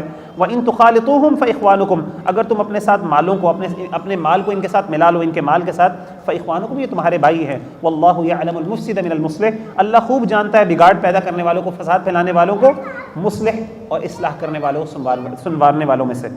وَلَوْ شَاءَ اللَّهُ لَعَنَتَكُمْ، اگر اللہ چاہتا تو تمہیں مشقت میں ڈال دیتا. ان اللہ عزیز الحکیم، بے شک اللہ تعالیٰ غالب اور حکمت والے ہیں. یہاں پہ اللہ تعالیٰ نے بڑی اہم بات کی، یہ خاص طور پہ ان بھائیوں اور بہنوں کے لیے جو لوگ یتیموں کی کفالت کرنے ہیں. یتیموں کی کفالت کرنے میں جب آپ ظاہر یتیم چھوٹا ہے، اس کا کچھ مال اس کو انہیریٹنس میں مل گیا فار ایگزامپل، یا اس کی کوئی پراپرٹی اس کے نام پہ موجود ہے، اب آپ مینیج کر رہے ہیں، اب آپ اس کا مال بھی ہے، آپ کا مال بھی ہے. اب آپ کے لیے بہت زیادہ نیٹیگریٹیز میں جا کے میٹیکیولسلی اس کو ڈسٹریبیوٹ کرنا کہ یہ پیسہ، یہ میں اگر آج گروسری لے کے آیا ہوں، اچھا یہ گروسری میرے اپنے پیسوں سے ہے، یہ گروسری اس کے پیسوں سے ہے، یہ گروسری، بڑا مشکل ہو جاتا ہے ایسے کرنا. تو آبویسلی جب ایک بچہ، ایک یتیم آپ کے انڈر رہ رہا ہے، تو آپ اس کے ظاہر آپ اگر تو آپ اپنے اوپر سے اپنی جیب سے خرچ کرتے ہو اور اس کا جو پیسہ ہے وہ آپ نہیں چھیڑتے، آپ کہتے ہیں تمہارا پیسہ سیونگ میں ہے، میں اپنے اوپر سے تمہارے پر خرچ کرتا ہوں، تو بہت اچھی بات ہے. لیکن اگر ایک بندہ کہتا ہے میں افورڈ نہیں کر سکتا، تمہارا مال ہے تو میں ایسا کرتا ہوں، یا پھر کوئی اس کے پاس مال ہے، میرے پاس بھی مال ہے، تو ہم کمبائن کر کے کوئی بزنس ایسا میں اسٹیبلش کر دیتا ہوں تو اس میں کوئی حرج والی بات نہیں ہے، آپ ملا سکتے ہو مال کو، لیکن اللہ کہتے ہیں وہاں پہ نیت بہت امپورٹنٹ ہے۔ جو بندہ وہاں پہ لائنز کو کراس کرے گا اور وہاں پہ، کیونکہ اسے پتہ ہے کہ بچہ، کیونکہ انسان کے پاس جب اختیار آ جاتا ہے نا اور کوئی پوچھنے والا نہیں ہے، بچہ بیچارہ وہ کیا پتا اس کو سارا مال اس کے پاس ہے، تو وہاں پہ اللہ کا ڈر بہت ضروری ہے، کیونکہ جب انسان کو پتہ ہے کہ کوئی پوچھنے والا نہیں تو انسان عام طور پہ زیادتی کر لیتا ہے۔ تو یہاں پہ اللہ تعالیٰ کہتے ہیں کہ خاص طور پہ یتیموں کے مالوں میں بہتر ہے، جتنی ڈسٹریبیوشن اور سیگریگیشن ہو سکے بہترین ہے، لیکن اگر کوئی بندہ ملانا چاہے تو ملا سکتا ہے، وہ تمہارے بھائی ہیں، لیکن اس میں حد کو کراس نہیں کرنا، آپ کی نیت ٹھیک ہونی چاہیے اور آپ نے زیادتی نہیں کرنی۔ جتنا آپ اس کو یعنی اس کو سیگریگیٹ رکھ سکتے ہیں اور جتنا واضح کر سکتے ہیں، عدل کر سکتے ہیں، اتنا عدل کیجیے۔ وَلَا تَنكِحُوا الْمُشْرِكَاتِ حَتَّى يُؤْمِنْ، اور مشرک عورتوں سے نکاح نہ کریں۔ مشرک عورت کون ہے؟ مشرکات میں تو سارے شامل ہیں، یہودی اور عیسائی، یہاں پہ مشرک سے مراد یہودی اور عیسائیوں کے علاوہ، کیونکہ یہودی اور عیسائی عورتیں ہیں، ان سے مسلمان مرد شادی کر سکتا ہے۔ حتیٰ یؤمنن، یہاں تک کہ وہ ایمان نہ لے آئیں۔ وَلَأَمَةٌ مُؤْمِنَةٌ، اور ایک مومن لونڈی، یعنی مومن سلیو، آج کل تو لونڈی کا سبب نہیں، اس دور میں تھا۔ وَلَأَمَةٌ مُؤْمِنَةٌ، اور ایک مومن لونڈی جو ہے وہ خیر من مشرکۃ، وہ بہتر ہے ایک مشرک آزاد عورت سے۔ آپ کے پاس دو آپشنز ہیں، آپ کے پاس ایک مومن لونڈی ہے، آپ اس کو اپنے پاس رکھ سکتے ہیں، ایک آزاد عورت ہے لیکن وہ مشرکہ ہے، اللہ کہتے ہیں مومن لونڈی بہتر ہے اس سے۔ وَلَوْ أَعْجَبَتْكُمْ، اگرچہ آپ کو آزاد عورت بہت ہی خوبصورت لگے، بہت اچھی لگے، بھائی مال ہے، اس کے پاس آزاد ہے، یہ بیچاری لونڈی سی سے شادی کروں گا میں، مشکلات ہوں گے، پریشانی ہوں گی، اللہ کہتے ہیں اگر وہ ایمان والی ہے وہ تمہارے لیے بہتر ہے، تمہیں نہیں پتا لیکن۔ وَلَا تُنكِحُوا الْمُشْرِكِينَ حَتَّى يُؤْمِنُوا، اور نہ تم، اب اللہ تعالیٰ عورتوں کو بھی حکم دے رہے ہیں کہ تم مشرک مردوں سے شادی نہ کرو یہاں تک کہ وہ ایمان نہ لے آئیں۔ وَلَعَبْدٌ مُؤْمِنٌ خَيْرٌ مِّن مُشْرِكٍ وَلَوْ أَعْجَبَكُمْ، ایک مسلمان غلام وہ زیادہ بہتر ہے ایک آزاد مشرک مرد سے۔ وَلَوْ أَعْجَبَكُمْ، اگر تمہیں وہ آزاد مشرک مرد بہت پسند بھی ہے۔ آپ کو پتہ ہے آج کل اللہ معاف کرے خاص طور پہ ویسٹرن کنٹریز میں کوئی فرق ہی نہیں کرتے، یہودی عیسائیوں سے، عورتیں ویسے بھی، وہ ہندوؤں سے بھی شادیاں ہو رہی ہیں اور سب کچھ ہو رہی ہیں، دے ڈونٹ ایون کیئر، مطلب پتہ بھی ہوتا ہے بعض اوقات لوگوں کو، بعض اوقات پتہ بھی نہیں ہوتا۔ تو اسلام کا حکم یہ ہے کہ مرد شادی کر سکتا ہے اہل کتاب میں سے یہودی اور عیسائی عورتوں سے، لیکن not the other way round, خاتون نہیں شادی کر سکتی، اس کو صرف مسلمان سے ہی شادی کرنی۔ اس کے پیچھے حکمتیں ہیں، الگ ڈیٹیلز ہیں کہ کیوں اللہ نے اجازت نہیں دی۔ اولئک یدعون الی النار، یہ لوگ ہیں جو اللہ بتا رہے ہیں کہ کیوں اللہ کہہ رہے ہیں کہ وہ بہتر ہیں۔ اللہ کہتے ہیں یہ جہنم کی طرف بلاتے ہیں، یہ لوگ جو ہیں جن سے تم شادی کرتے ہو یہ تمہیں جہنم کی طرف بلاتے ہیں، لے کے جائیں گے۔ واللہ یدعو الی الجنہ، اللہ تعالیٰ تمہیں بلاتا ہے جنت کی طرف، والمغفرۃ، اور بخشش کی طرف، باذنہ، اپنے حکم سے، ویبین آیاتہ للناس لعلہم یتذکرون، اور وہ کھول دیتا ہے آیتیں اپنی لوگوں کے لیے تاکہ وہ نصیحت حاصل کریں۔ ویسألونک عن المحیض، اے نبی صلی اللہ علیہ وسلم یہ آپ سے حیض والی عورتوں کے بارے میں سوال کریں۔ اب دیکھیں سارے مسائل ہیں، آپ کے روزمرہ کے مسائل ہیں، سب سے زیادہ جو مسائل ہیں نا اللہ تعالیٰ نے سورۃ البقرہ میں ذکر کیے ہیں، اسی لیے صحابہ کے اندر جو سورۃ البقرہ کو یاد کر لیتا، اور اس کو، کیونکہ صحابہ صرف یاد نہیں کرتے تھے، صحابہ اس کا علم بھی حاصل کرتے، اس کی تفسیر بھی جانتے، اس پر عمل بھی کرتے تھے۔ تو صحابہ کہتے ہیں کہ جب ہمارے درمیان کوئی بندہ سورہ بقرہ کا عالم ہوتا، ہمارے نزدیک بہت بڑا عالم ہوتا، کیونکہ سورہ بقرہ میں اللہ نے بہت احکامات اور مسائل بتائے ہیں، بنیادیں، یعنی یہ سارے مسائل، ان کی ڈیٹیلز آپ کو احادیث میں، فقہ کی کتابوں میں مل جائیں گی، لیکن اس کی بنیادی آیات یہاں پہ۔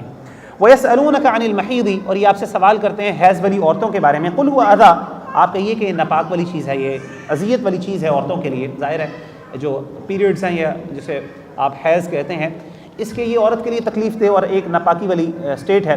فَاعْتَزِلُوا النِّسَاءَ فِي الْمَحِيضِ، تو ایسے موقع پر عورت کے ساتھ ہم بستری نہ کرو، اور ہم بستری سے مراد یہاں پہ انٹر کورس ہے، ویسے آپ عورت کے ساتھ بیٹھ سکتے ہیں، محبت کے ساتھ آپ ان کو بوسہ دے سکتے ہیں، میاں بیوی جو کر سکتے ہیں آپس میں کر سکتے ہیں، لیکن صرف انٹر کورس نہیں کر سکتے کیونکہ وہ اس میں ناپاکی کی حالت ہے۔ وَلَا تَقْرَبُوهُنَّ، اور نہ تم ان کے قریب جاؤ، حَتَّى يَطْهُرْنَ، یہاں تک کہ وہ پاک ہو جائیں۔ پاک ہونے کا مطلب کیا ہے؟ اچھا، یہ پاک ہونے کا مطلب صرف یہ نہیں، مطلب پاک ہونا ان اے سینس ایک، یعنی فگریٹیولی کہہ رہے ہیں، یہ نہیں کہ عورت اللہ معاف کرے ناپاک ہو جاتی، کیونکہ پرانے دور میں اور کچھ ہمارے ہاں یہ ہمارے کلچرلی جو علاقے ہیں جہاں پہ جہالت بہت زیادہ ہوتی ہے، وہ سمجھتے ہیں عورت اب ناپاک ہوگی، اب وہ کھانا بھی نہیں بنا سکتی، کیونکہ کھانا بنائے گی تو ناپاکی آ جائے گی۔ ایسی بات نہیں ہے، یہ ناپاکی وہی والی ہے جیسے کہ انسان باتھ روم کے بعد واپس آیا ہے، اب ظاہر ہے وہ نماز نہیں پڑھ سکتا، اب آپ کیا اس سے سلام نہیں کر سکتے، کھانا نہیں کھا سکتا؟ بالکل کھا سکتا، سب کچھ ہو سکتا ہے، کچھ چیزیں ایسی ہیں جو وہ نہیں کر سکتا، بس وہی والی بات ہے۔ اس کا مطلب ہے ناپاکی، اس کا مطلب یہ نہیں کہ اللہ معاف کرے اب وہ اسے آپ ہاتھ نہیں ملا سکتے، آپ اسے بات نہیں کر سکتے، آپ اسے، کیونکہ کفار مکہ اور قریش یہ کیا کرتے تھے، عورتوں کے ساتھ بہت زیادتی ہوتی تھی۔ تو یہاں پہ ناپاکی کا مطلب صرف وہ والی ناپاکی ہے، وہ والی چیزیں، یعنی انٹرکورس نہیں کیا جا سکتا، اسی طریقے سے وہ نماز نہیں پڑھ سکتی، یہ مخصوص کچھ چیزیں ہیں جس سے نہیں، باقی وہ دنیا جان کے کھانا بھی بنا سکتی ہیں، آپ ان کے ساتھ ہم یعنی آپ ان کے ساتھ جو بھی دوسرے معاملات ہیں معاشرتی معاملات وہ بھی کر سکتے ہیں۔ فَإِذَا تَطَهَّرْنَ جب وہ پاک ہو جائیں فَأْتُوهُنَّ مِنْ حَيْثُ أَمَرَكُمُ اللَّهُ پھر ان کے پاس جاؤ جہاں سے اللہ نے تمہیں حکم دیا ہے۔ اگر وہ پاک ہو جائیں تب آپ میاں بیوی آپس میں تعلقات قائم کر سکتے ہیں۔ اب وہ کیسے تعلقات؟ جو اللہ نے آپ کو بتایا ہے۔ کچھ جگہیں ہیں جہاں پہ اللہ تعالیٰ نے منع کیا کہ آپ عورتوں کے ساتھ وہ یعنی جسمانی تعلقات جب فزیکل ریلیشن ہوتا ہے تو اس میں کچھ چیزیں آپ نہیں کر سکتے، لیکن باقی آپ کے لیے اوپن ہے، جو مرضی کرنا چاہیں۔ ان اللہ یحب التوابین بے شک اللہ تعالیٰ توبہ کرنے والوں کو پسند کرتے ہیں، وہ یحب المتطہرین اور پاک صاف رہنے والوں کو بھی اللہ پسند کرتے ہیں۔ نساؤکم حرث لکم تمہاری بیویاں تمہاری کھیتیوں کی طرح ہیں، کیونکہ اللہ تعالیٰ ایک اللہ نے مثال دی ہے، ٹھیک ہے نا۔ مثال کیا دی ہے کہ جیسے مثال کے طور پہ آپ پانی ہے، پانی کھیتی میں جاتا ہے، اللہ تعالیٰ اسے اولاد دیتا ہے، یعنی اس سے پیدائش ہوتی ہے۔ تو اللہ نے کہا کہ تمہاری بیویاں تمہاری کھیتیوں کی طرح ہیں، تم ان کے ساتھ جیسے چاہو وہ معاملہ کرو، یعنی ریلیشن جو آپ نے قائم کرنا ہے۔ یاد رکھیں یہ کانٹیکسٹ ایک ریلیشن شپ کے بارے میں ہے، یہاں پہ عورت کی ذات کو حقیر نہیں سمجھا جا رہا، یہ بالکل غلط ہے۔ ہمارے عام طور پہ یہ بعض اوقات جب عورت کو بلیٹل کرنا ہو یا اس کو اللہ معاف کرے اس کو دبانا ہو تو اس طرح کی آیات کوٹ کی جاتی ہیں۔ یہ کانٹیکسٹ ہے کہ جب فزیکل ریلیشن ہے، جب فزیکل ریلیشن ہے اب آپ اپنی بیوی کے ساتھ جس طرح چاہیں معاملہ کر سکیں، آپ جو بھی انجوائے کرنا چاہ سکتے ہیں۔ کچھ چیزیں اللہ نے منع کر دیں کہ آپ نے ڈیورنگ دا فزیکل ریلیشن آپ نے یہ کام نہیں کرنے، باقی اس کے بعد جو بھی آپ آپس میں میاں بیوی آپس میں کرنا چاہتے ہیں وہ کر لیں۔ تو اللہ کہتے ہیں فَأْتُوا حَرْثَكُمْ أَنَّا شِئْتُمْ تم اپنی کھیتیوں کی طرف ایسے جاؤ جیسے تم چاہتے ہو، جو تم کرنا چاہتے ہو کرو۔ وَقَدِّمُوا لِأَنفُسِكُمْ اور کیا کرو اپنی آخرت کے لیے بھی کچھ آگے بھیجو، نیکی بھی کرو، عورت کے ساتھ اچھے معاملات بھی کرو، اللہ سے ڈرو۔ وَاتَّقُوا اللَّهَ وَاعْلَمُوا أَنَّكُمْ مُلَاقُوهُ اللہ سے ڈر جاؤ اور جان لو کہ تم اللہ سے ایک دن ملنے والے ہو۔ وَبَشِّرِ الْمُؤْمِنِينَ اور خوشخبری دے دیجئے مومنین کے لیے۔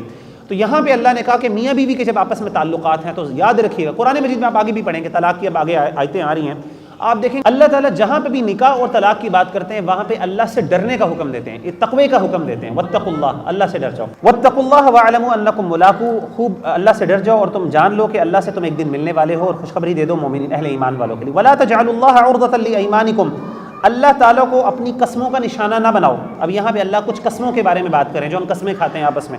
ان تبروا وتتقوا کہ تم نہ بھلائی کرو گے اور نہ تم پرہیزگاری کرو گے، وتصلحوا بین الناس اور نہ تم اصلاح کرو گے لوگوں کے درمیان۔ اچھا کچھ لوگ ہوتے ہیں آپ نے دیکھا وہ بڑی نیگیٹو قسمیں کھا لیتے ہیں، کہتے ہیں میں نے قسم کھا لی ہے میں نے آئندہ سے اس کے ساتھ کوئی نیکی کرنی نہیں ہے۔ آپ نے پتہ نہیں یہ جملہ سنا ہوا ہے، اللہ کہتے ہیں ایسی قسمیں نہ کھاؤ، یہ اللہ کے ساتھ اللہ کو قسموں کا نشانہ بناؤ نہ ایسی۔ اب بندہ کہے یار تم نے یار میں نے قسم کھائی ہے، معذرت میں نہیں کر سکتا یار، میں تمہاری مدد نہیں کر سکتا، میں نے قسم کھائی ہوئی۔ اب یہ اللہ کہتے ہیں یہ ایک قسم کا بہانہ ہے نیکی کے کام سے رکنے کا۔ اگر آپ نے غلط قسم کھائی ہے تو آپ پر لازم ہے، یاد رکھیے ایسی قسمیں توڑنا ضروری ہے، ایسی قسموں کو توڑنا فرض ہے، واجب ہے، اور اس کے بعد کفارہ بھی ادا کرنا ہوتا ہے۔ تو پہلی بات ہے انسان ایسی قسمیں کھائی نہ۔ تو یہ ہم بہت ایگو میں آگے کہتے ہیں نا یار بس میں نے قسم کھا لی میں نے آئندہ سے یہ کچھ کرنا ہی نہیں، میں نے کوئی یار میں نے تمہارے درمیان یار تمہاری لڑائی ہوئی ہے تم الٹا مجھے کہہ رہے ہو آئندہ سے میں نے تمہارے درمیان قسم کھا رہا ہوں کہ تمہارے درمیان میں نے کبھی صلح کروانی نہیں، غلط بات ہے، ایسی قسمیں کھانی نہیں چاہیے۔ واللہ سمیع علیم اللہ تعالیٰ سننے والے اور علم رکھنے والے ہیں۔ لا یؤاخذکم اللہ باللغو فی ایمانکم اللہ تعالیٰ تمہیں نہیں مواخذہ کرے گا، پکڑے گا تمہاری فضول قسموں کے معاملے میں، یعنی جو فضول قسمیں ہیں، یعنی جو انسان منہ سے ویسے ہی قسم یار اللہ کی قسم یار، ہم بعض اوقات بغیر سوچے سمجھے اللہ کی قسم میں تکیہ کلام ہوتا کہہ دیتے ہیں، تو ایسی قسموں پر مواخذہ نہیں ہوتا۔ اب کوئی بندہ ایسی قسم توڑ دے تو کیا اس کو کفارہ ادا کرنا پڑے گا؟ نہیں، ایسی قسموں میں نہیں۔ وَلَٰكِن يُؤَاخِذُكُم بِمَا كَسَبَتْ قُلُوبُكُم اللہ ایسی قسموں پہ مواخذہ کرتے ہیں جو انسان دل سے مانگے، ہاں یار میں اللہ سے قسموں میں اللہ کے یعنی میں قسم کھاتا ہوں کہ میں یہ کام کروں گا۔ اب آپ نے سوچ سمجھ کے قسم کھائی ہے، آپ کو پتہ ہے عربوں کے ہاں یہ واللہ لفظ ہے نا اللہ کی قسم، وہ ہر بات میں اللہ کی قسم کھا دیتے ہیں۔ اب وہ بیچارے انٹینشنلی نہیں ہوتے، اب آپ ان کو پکڑنا شروع کر دیں تو وہ ان بیچاروں کی پوری زندگی پھر قسموں کے کفارے ادا کرنے پہ لگ جائے گی۔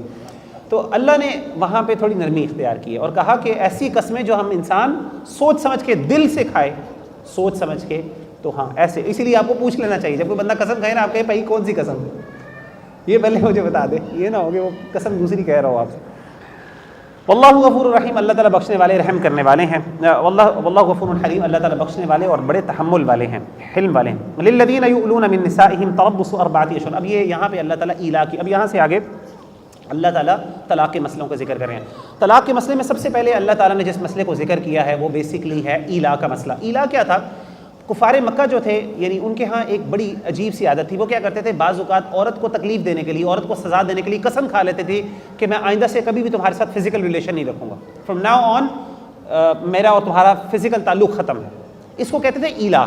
اب ہوتا یہ تھا کہ وہ کئی دفعہ پوری زندگی، اور آج بھی ہوتا ہے میرے ساتھ، کئی دفعہ مجھے کئی خواتین نے سوال کیا ہے، پوچھا کئی لوگ شادیاں کرتے ہیں لوگوں کو تکلیف دینے کے لیے، عورتوں کو سزا دینے کے لیے، اور پھر وہ ان کے ساتھ جسمانی تعلقات نہیں رکھتے عورتوں کے ساتھ، اور کہتے ہیں میں تمہیں سزا میں ایکچوئل میں میرے سامنے ایک پچھلے دنوں ایک کیس ہے، خاتون نے مجھے کہا اسے شادی کی ایک مرد نے، اور وہ خاندان میں زبردستی شادی کر دی گئی، تو خاندانی کوئی لڑائی تھی، تو اس نے کہا میں نے تو تم سے صرف اس لیے شادی کی تھی کہ تم جو ہے نا، میں نے تم سے یعنی میں نے تمہارے خاندان سے، تمہارے فلاں خاندان والوں نے مجھ سے زیادتی کی تھی میرے خاندان سے، تو میں نے اس لیے زیادتی کی ہے۔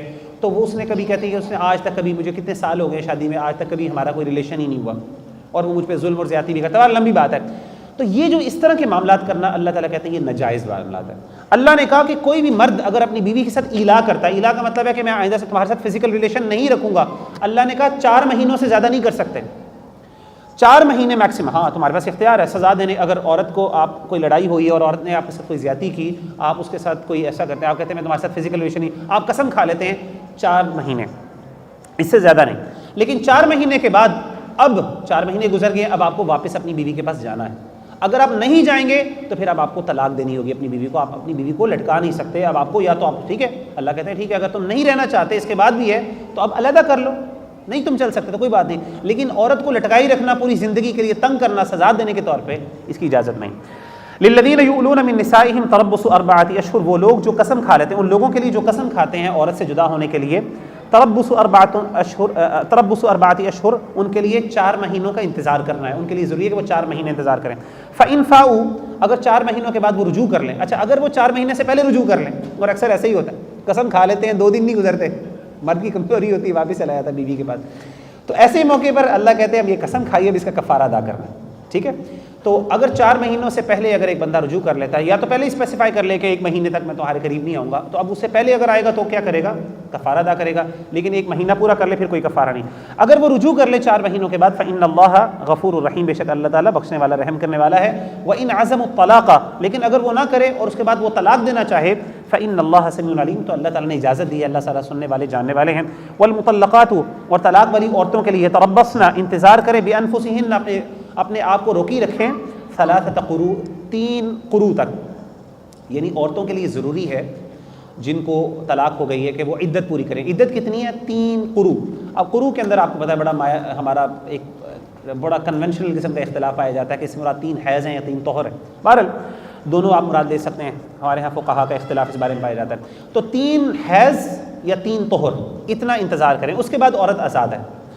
وَلَا يَحِلُّ لَهُنَّ أَن يَكْتُمْنَ مَا خَلَقَ اللَّهُ فِي أَرْحَامِهِنَّ، عورتوں کے لیے جائز نہیں ہے کہ وہ اس دوران اپنے پیٹ کے اندر جو اللہ نے پیدا کیا اس کو چھپائیں، یعنی اگر عورت حاملہ ہے، مثال کے طور پہ ایک مرد نے طلاق دے دی، اب عورت حاملہ ہے، عورت کو پتہ ہے کہ وہ حاملہ ہے، مرد کو تو نہیں پتہ ظاہر ہے، عورت کو پتہ چل جاتا ہے جلدی، اب اس کو مرد نے طلاق دی، اب وہ کیا کرتی ہے، اب اسے پتہ ہے کہ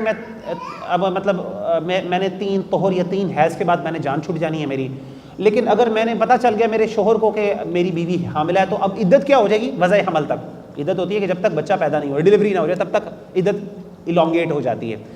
اب ہوتا یہ تھا کہ اللہ تعالیٰ کہتے ہیں، اب ہوتا یہ عورتیں کیا کرتی تھیں پریگننٹ ہیں، طلاق ہو گئی ہے، اب وہ کیا کر رہی ہیں کہ وہ چھپا کے دیتی ہیں، اب وہ 3 مہینے بعد، یہ جو ایوریج ان کا پیریڈ ہوتا ہے 3 حیض یا 3 طہر تک، وہ اپنے شوہروں کو کہتی تھی ہمارا ٹائم پیریڈ ہو گیا، ہم آزاد ہیں، غیر انہوں نے جان چھڑانی ہوتی تھی کہ تم نے مجھے طلاق دی تو میں تمہارے ساتھ نہیں رہنا چاہتی، تو ختم، حالانکہ وہ پریگننٹ ہوتی تھی۔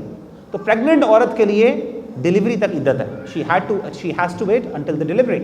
تو اللہ تعالیٰ کہتے ہیں ایسا نہیں کرنا، بھئی اگر آپ پریگننٹ ہیں بتائیں لوگوں، آپ بتا دیں شوہر کو کہ میں پریگننٹ ہوں، یہ چھپاؤ نا، جو اللہ نے پیدا کیا ان کے رحموں میں، ان کے وومز میں، ان کن یؤمن باللہ والیوم الآخر، اگر وہ ایمان رکھتی ہیں اللہ اور اس کے آخرت، اگر وہ اللہ اور آخرت کے دن پر ایمان رکھتی ہیں تو ان کے لیے ضروری ہے وہ اس کو چھپائیں۔ وبعولتهن احق بردهن، اور ان کے خاوند زیادہ حقدار ہیں کہ ان کے لٹا لینے کے، فی ذالک ان ارادوا اصلاح، اگر وہ چاہیں اصلاح کرنا، ولہن مثل الذی علیہن بالمعروف، اور ان کے لیے ان عورتوں کے لیے دستور کے مطابق اسی طرح حقوق ہیں جس طرح دستور کے مطابق ان پر ذمہ داریاں ہیں۔ وللرجال علیہن درجہ، لیکن مردوں کے لیے عورتوں پر ایک درجہ زیادہ ہے۔ واللہ عزیز حکیم، اللہ تعالیٰ غالب اور حکمت والے ہیں۔ تو یہاں پہ اللہ تعالیٰ نے فرمایا کہ اگر عورت جو ہے وہ طلاق ہو جاتی ہے اور اس کے بعد وہ واپس جانا چاہتی ہے، مثال کے طور پہ ایک عورت کو طلاق ہوگی، عدت پوری ہوگی، اب معاملہ ختم ہو گیا، اب آپ کو پتہ ہے جب عدت پوری ہو جائے، بے شک پہلی طلاق کے بعد ہی ختم ہو جائے، پہلی طلاق کے بعد بھی اگر عدت پوری ہو جائے، آپ کو 3 طلاقوں کی ضرورت ہی نہیں دینے کی، آپ ایک طلاق کے بعد بھی اگر عدت پوری کر دیں، آپ رجوع نہ کریں تو عورت آپ سے آپ کا تعلق ختم ہو گیا، اب دوبارہ نکاح ہوتا ہے۔ اچھا، اب طلاق ختم ہو گئی اور ابھی عورت کے پاس ظاہر ہے ابھی پہلی طلاق ہوئی ہے، 3 طلاقیں نہیں ہوئیں، تو اگر عورت اب جدا ہو گئی، اب عورت کے پاس آپشن ہے، تھوڑی دیر بعد دماغ سیٹ ہوا بیوی کا بھی شوہر کا بھی، تو اب شادی کرنی ہے، اب عورت کے پاس آپشن ہے کہ وہ دوبارہ اب شادی کر سکتی ہے، تو اب اس کے پاس ملٹیپل آپشنز ہیں، اس کا شوہر بھی بیچارہ ان میں سے ایک ہے، ان میں سے بھی کر لو بھائی، غلطی ہو گئی تھی۔ تو اللہ تعالیٰ کہتے ہیں کہ مرد اپنے شوہر کا حق زیادہ ہے، یعنی اس کو چاہیے، اللہ کی طرف سے ریکمنڈیشن کیا ہے کہ وہ اپنے شوہر کو پریفر کرے دوسرے مردوں سے، ٹھیک ہے نا، وہ زیادہ حقدار ہے۔ کنڈیشن کیا ہے؟ پرووائڈیڈ اف کہ اصلاح ہو، ان کو پتہ ہو کہ آئندہ سے وہ معاملات نہیں ہوں گے، بہتر ہوگی، بجائے یہ کہ وہ نئے شوہر کے پاس جائے اور وہاں پہ ٹرائی کرے، تو اللہ کہتے ہیں اس کا حق زیادہ ہے۔ وَلِلرِّجَالِ عَلَيْهِنَّ دَرَجَةٌ، اللہ تعالیٰ کہتے ہیں عورتوں کی ذمہ داریاں اور مردوں کی ذمہ داریاں برابر ہی ہیں، آلموسٹ ان کے حقوق بھی برابر ہیں۔ علیہن درجہ، لیکن مرد کو اللہ نے ایک درجہ زیادہ دیا ہے۔ کس چیز کا درجہ دیا ہے؟ کیونکہ مرد کو رسپانسبلٹی بھی زیادہ دی ہے، جس کی رسپانسبلٹی زیادہ ہوتی ہے اس کے پاس اتھارٹی بھی زیادہ ہوتی ہے۔ ہمارے ہاں عام طور پہ اتھارٹی لی جاتی ہے، رسپانسبلٹیز نہیں لی جاتی۔ اللہ نے مرد کو اگر اتھارٹی زیادہ دی ہے عورت کے حوالے سے، کیا اتھارٹی دی ہے؟ بھائی گھر میں ذمہ دار وہ ہے، عورت کو حکم دیا کہ مرد کی بات مانو، لیکن اللہ نے پھر ساتھ رسپانسبلٹی بھی زیادہ دی ہے، تو رسپانسبلٹی کے بغیر اتھارٹی نہیں ملتی۔ واللہ عزیز الحکیم، اللہ تعالیٰ بہت ہی غالب اور حکمت والے ہیں۔ الطلاق مرتان، طلاق 2 ہیں، یعنی طلاق رجعی، 2 طرح کی طلاقیں ہوتی ہیں۔ ایک طلاق ہوتی ہے جسے طلاق بائن کہتے ہیں، اور ایک طلاق رجعی۔ طلاق رجعی ہوتی ہے جو جس سے آپ واپس لوٹ سکتے ہیں، رجوع کر سکتے ہیں، وہ 2 طلاقیں ہیں، یعنی آپ انسان کے پاس ایکچولی بھی 2 آپشن، دو یعنی اس کے پاس چانسز۔ فَإِمْسَاكٌ بِالْمَعْرُوفِ أَوْ تَسْرِيحٌ بِمَعْرُوفٍ فَإِمْسَاكٌ بِمَعْرُوفٍ أَوْ تَسْرِيحٌ بِإِحْسَانٍ، 2 طلاقوں کے دوران اب مرد کے پاس آپشن ہے کہ کیا وہ عورت کو روک لے، اچھا، لیکن روکنا کس طریقے سے؟ اچھے طریقے کے مطابق، معروف طریقے کے مطابق، او تصریح باحسان، یا احسان کرتے ہوئے چھوڑ دے۔ یہ دیکھیں سبحان اللہ کتنی بڑی بات ہے، اللہ نے کہا کہ طلاق دے دی مرد نے، اب مرد کے اوپر 2 رائے، اس کے پاس 2 اختیارات ہیں۔ ایک تو یہ کہ اس کو احساس ہوا، میاں بیوی کو آپس میں احساس ہوا، اس نے بیوی کو روک لیا، اس نے کہا نہیں ہم واپس جائیں گے، لیکن اچھے انداز سے آپ نے واپس جانا، احسان کرتے ہوئے نہیں، احسان جتلاتے ہوئے کہ میں تم نے دیکھو میں تم پر احسان کر رہا ہوں، میں تمہیں واپس لے جاؤں، میں نے اگر تمہیں چھوڑ دیا تم کدھر جاؤ گی؟ نہیں، اللہ کہتے ہیں نہیں، اچھے انداز سے آنریبل وے میں اس کو واپس لو، اس کو بھی احساس ہو، بیوی کو بھی، کہ میرے شوہر نے مجھے عزت کے ساتھ واپس، اگر اس نے چلو مجھے طلاق دے دی، کیونکہ طلاق ظاہر عورت کے لیے بڑی تکلیف دہ بات ہوتی ہے، تو اب آپ نے واپس اس کو اپنانا ہے تو پھر عزت کے ساتھ اپنائیے، دوسری پہلی بات۔ لیکن اگر آپ کہتے ہیں میں نے نہیں اپنانا، میں نے اس کو رخصت ہی کرنا ہے، جان مطلب ختم کرنا چاہتا ہوں، اللہ کہتے ہیں احسان کے ساتھ رخصت کرنا ہے۔ ہمارے یہاں اللہ معاف کرے کیا ہوتا ہے، جیسے ہی طلاق دی فوراً گھر سے باہر نکال دیا جاتا ہے، ایسے ہی ہے، حالانکہ آگے ہم پڑھیں گے جس عورت کو آپ طلاق دے دیں اس کو آپ گھر سے باہر نہیں نکال سکتے جب تک کہ طلاق بائنہ نہ ہو۔ طلاق رجعی میں عورت کو آپ گھر سے باہر، آپ اپنے بیڈ روم سے بھی نہیں نکال سکتے۔ جس عورت کو آپ نے طلاق دی ہے مرد کو، وہ اپنے بیڈ روم سے بھی نہیں آپ اپنی بیوی کو نکال سکتے باہر، انلیس کہ تیسری طلاق، اس کے بعد کیونکہ آبویسلی اب واپس نہیں عورت آ سکتی، لیکن آپ کے پاس رجوع کرنے کا حق ہے، صرف آپ کے بیڈز علیحدہ ہو جاتے ہیں، یعنی آپ فزیکل ریلیشن نہیں رکھتے، لیکن اگر آپ نے فزیکل ریلیشن رکھنا ہے تو وہ بھی مرد رکھتا ہے، جیسے ہی وہ فزیکل ریلیشن رکھتا ہے واپس آتا ہے، محبت ہوتی ہے، آپس میں محبت تعلق قائم ہوتا ہے، وہ رجوع ہو جاتا ہے آٹومیٹکلی، اس کو رجوع کنسیڈر کر دیا جاتا ہے۔ ولا يحل لكم، اور نہیں تمہارے لیے حلال، ان تاخذوا مما آتيتموهن شيئا الا ان يخافا الا يقيما حدود اللہ۔ اچھا اگر طلاق ہو گئی، اب عام طور پہ کیا ہوتا ہے، اب دیکھیں اللہ نے کتنی ڈیٹیل میں قرآن میں باتیں بتائی ہیں، حالانکہ حدیث میں بھی بتا سکتے تھے، کیونکہ اللہ کو پتہ ہے یہ معاملات ہر بندے کا مسئلہ ہے۔ اب طلاق ہو گئی، اب طلاق آپ کو پتہ ہے عام طور پہ لڑائی کی صورت میں ہوتی ہے، دونوں ناراض ہیں، یہ بھی ناراض ہے وہ بھی ناراض ہیں، اب مرد کیا کرے گا؟ مرد نے ظاہر ہے اپنی زندگی میں عورت پہ خرچ کیا، بہت سے گفٹس دیے ہوں گے، اب سب سے پہلے کیا ہوتا ہے جب بندہ ناراض ہوتا ہے، اچھا وہ ذرا میں نے تمہیں جو چیزیں دی ہیں وہ ذرا واپس کرو نا، پہلے سب سے پہلے یہ ہوتا ہے کہ نہیں ہوتا ہے، نیچرل ہے نا، انسان کی ٹینڈنسی یہی کرتا ہے، انکلینیشن اس طرف ہوتی ہے۔ اللہ کہتے ہیں تمہارے لیے جائز نہیں ہے جو تم نے اپنی بیویوں کو دے دی ہیں چیزیں، اب وہ واپس لو ان سے۔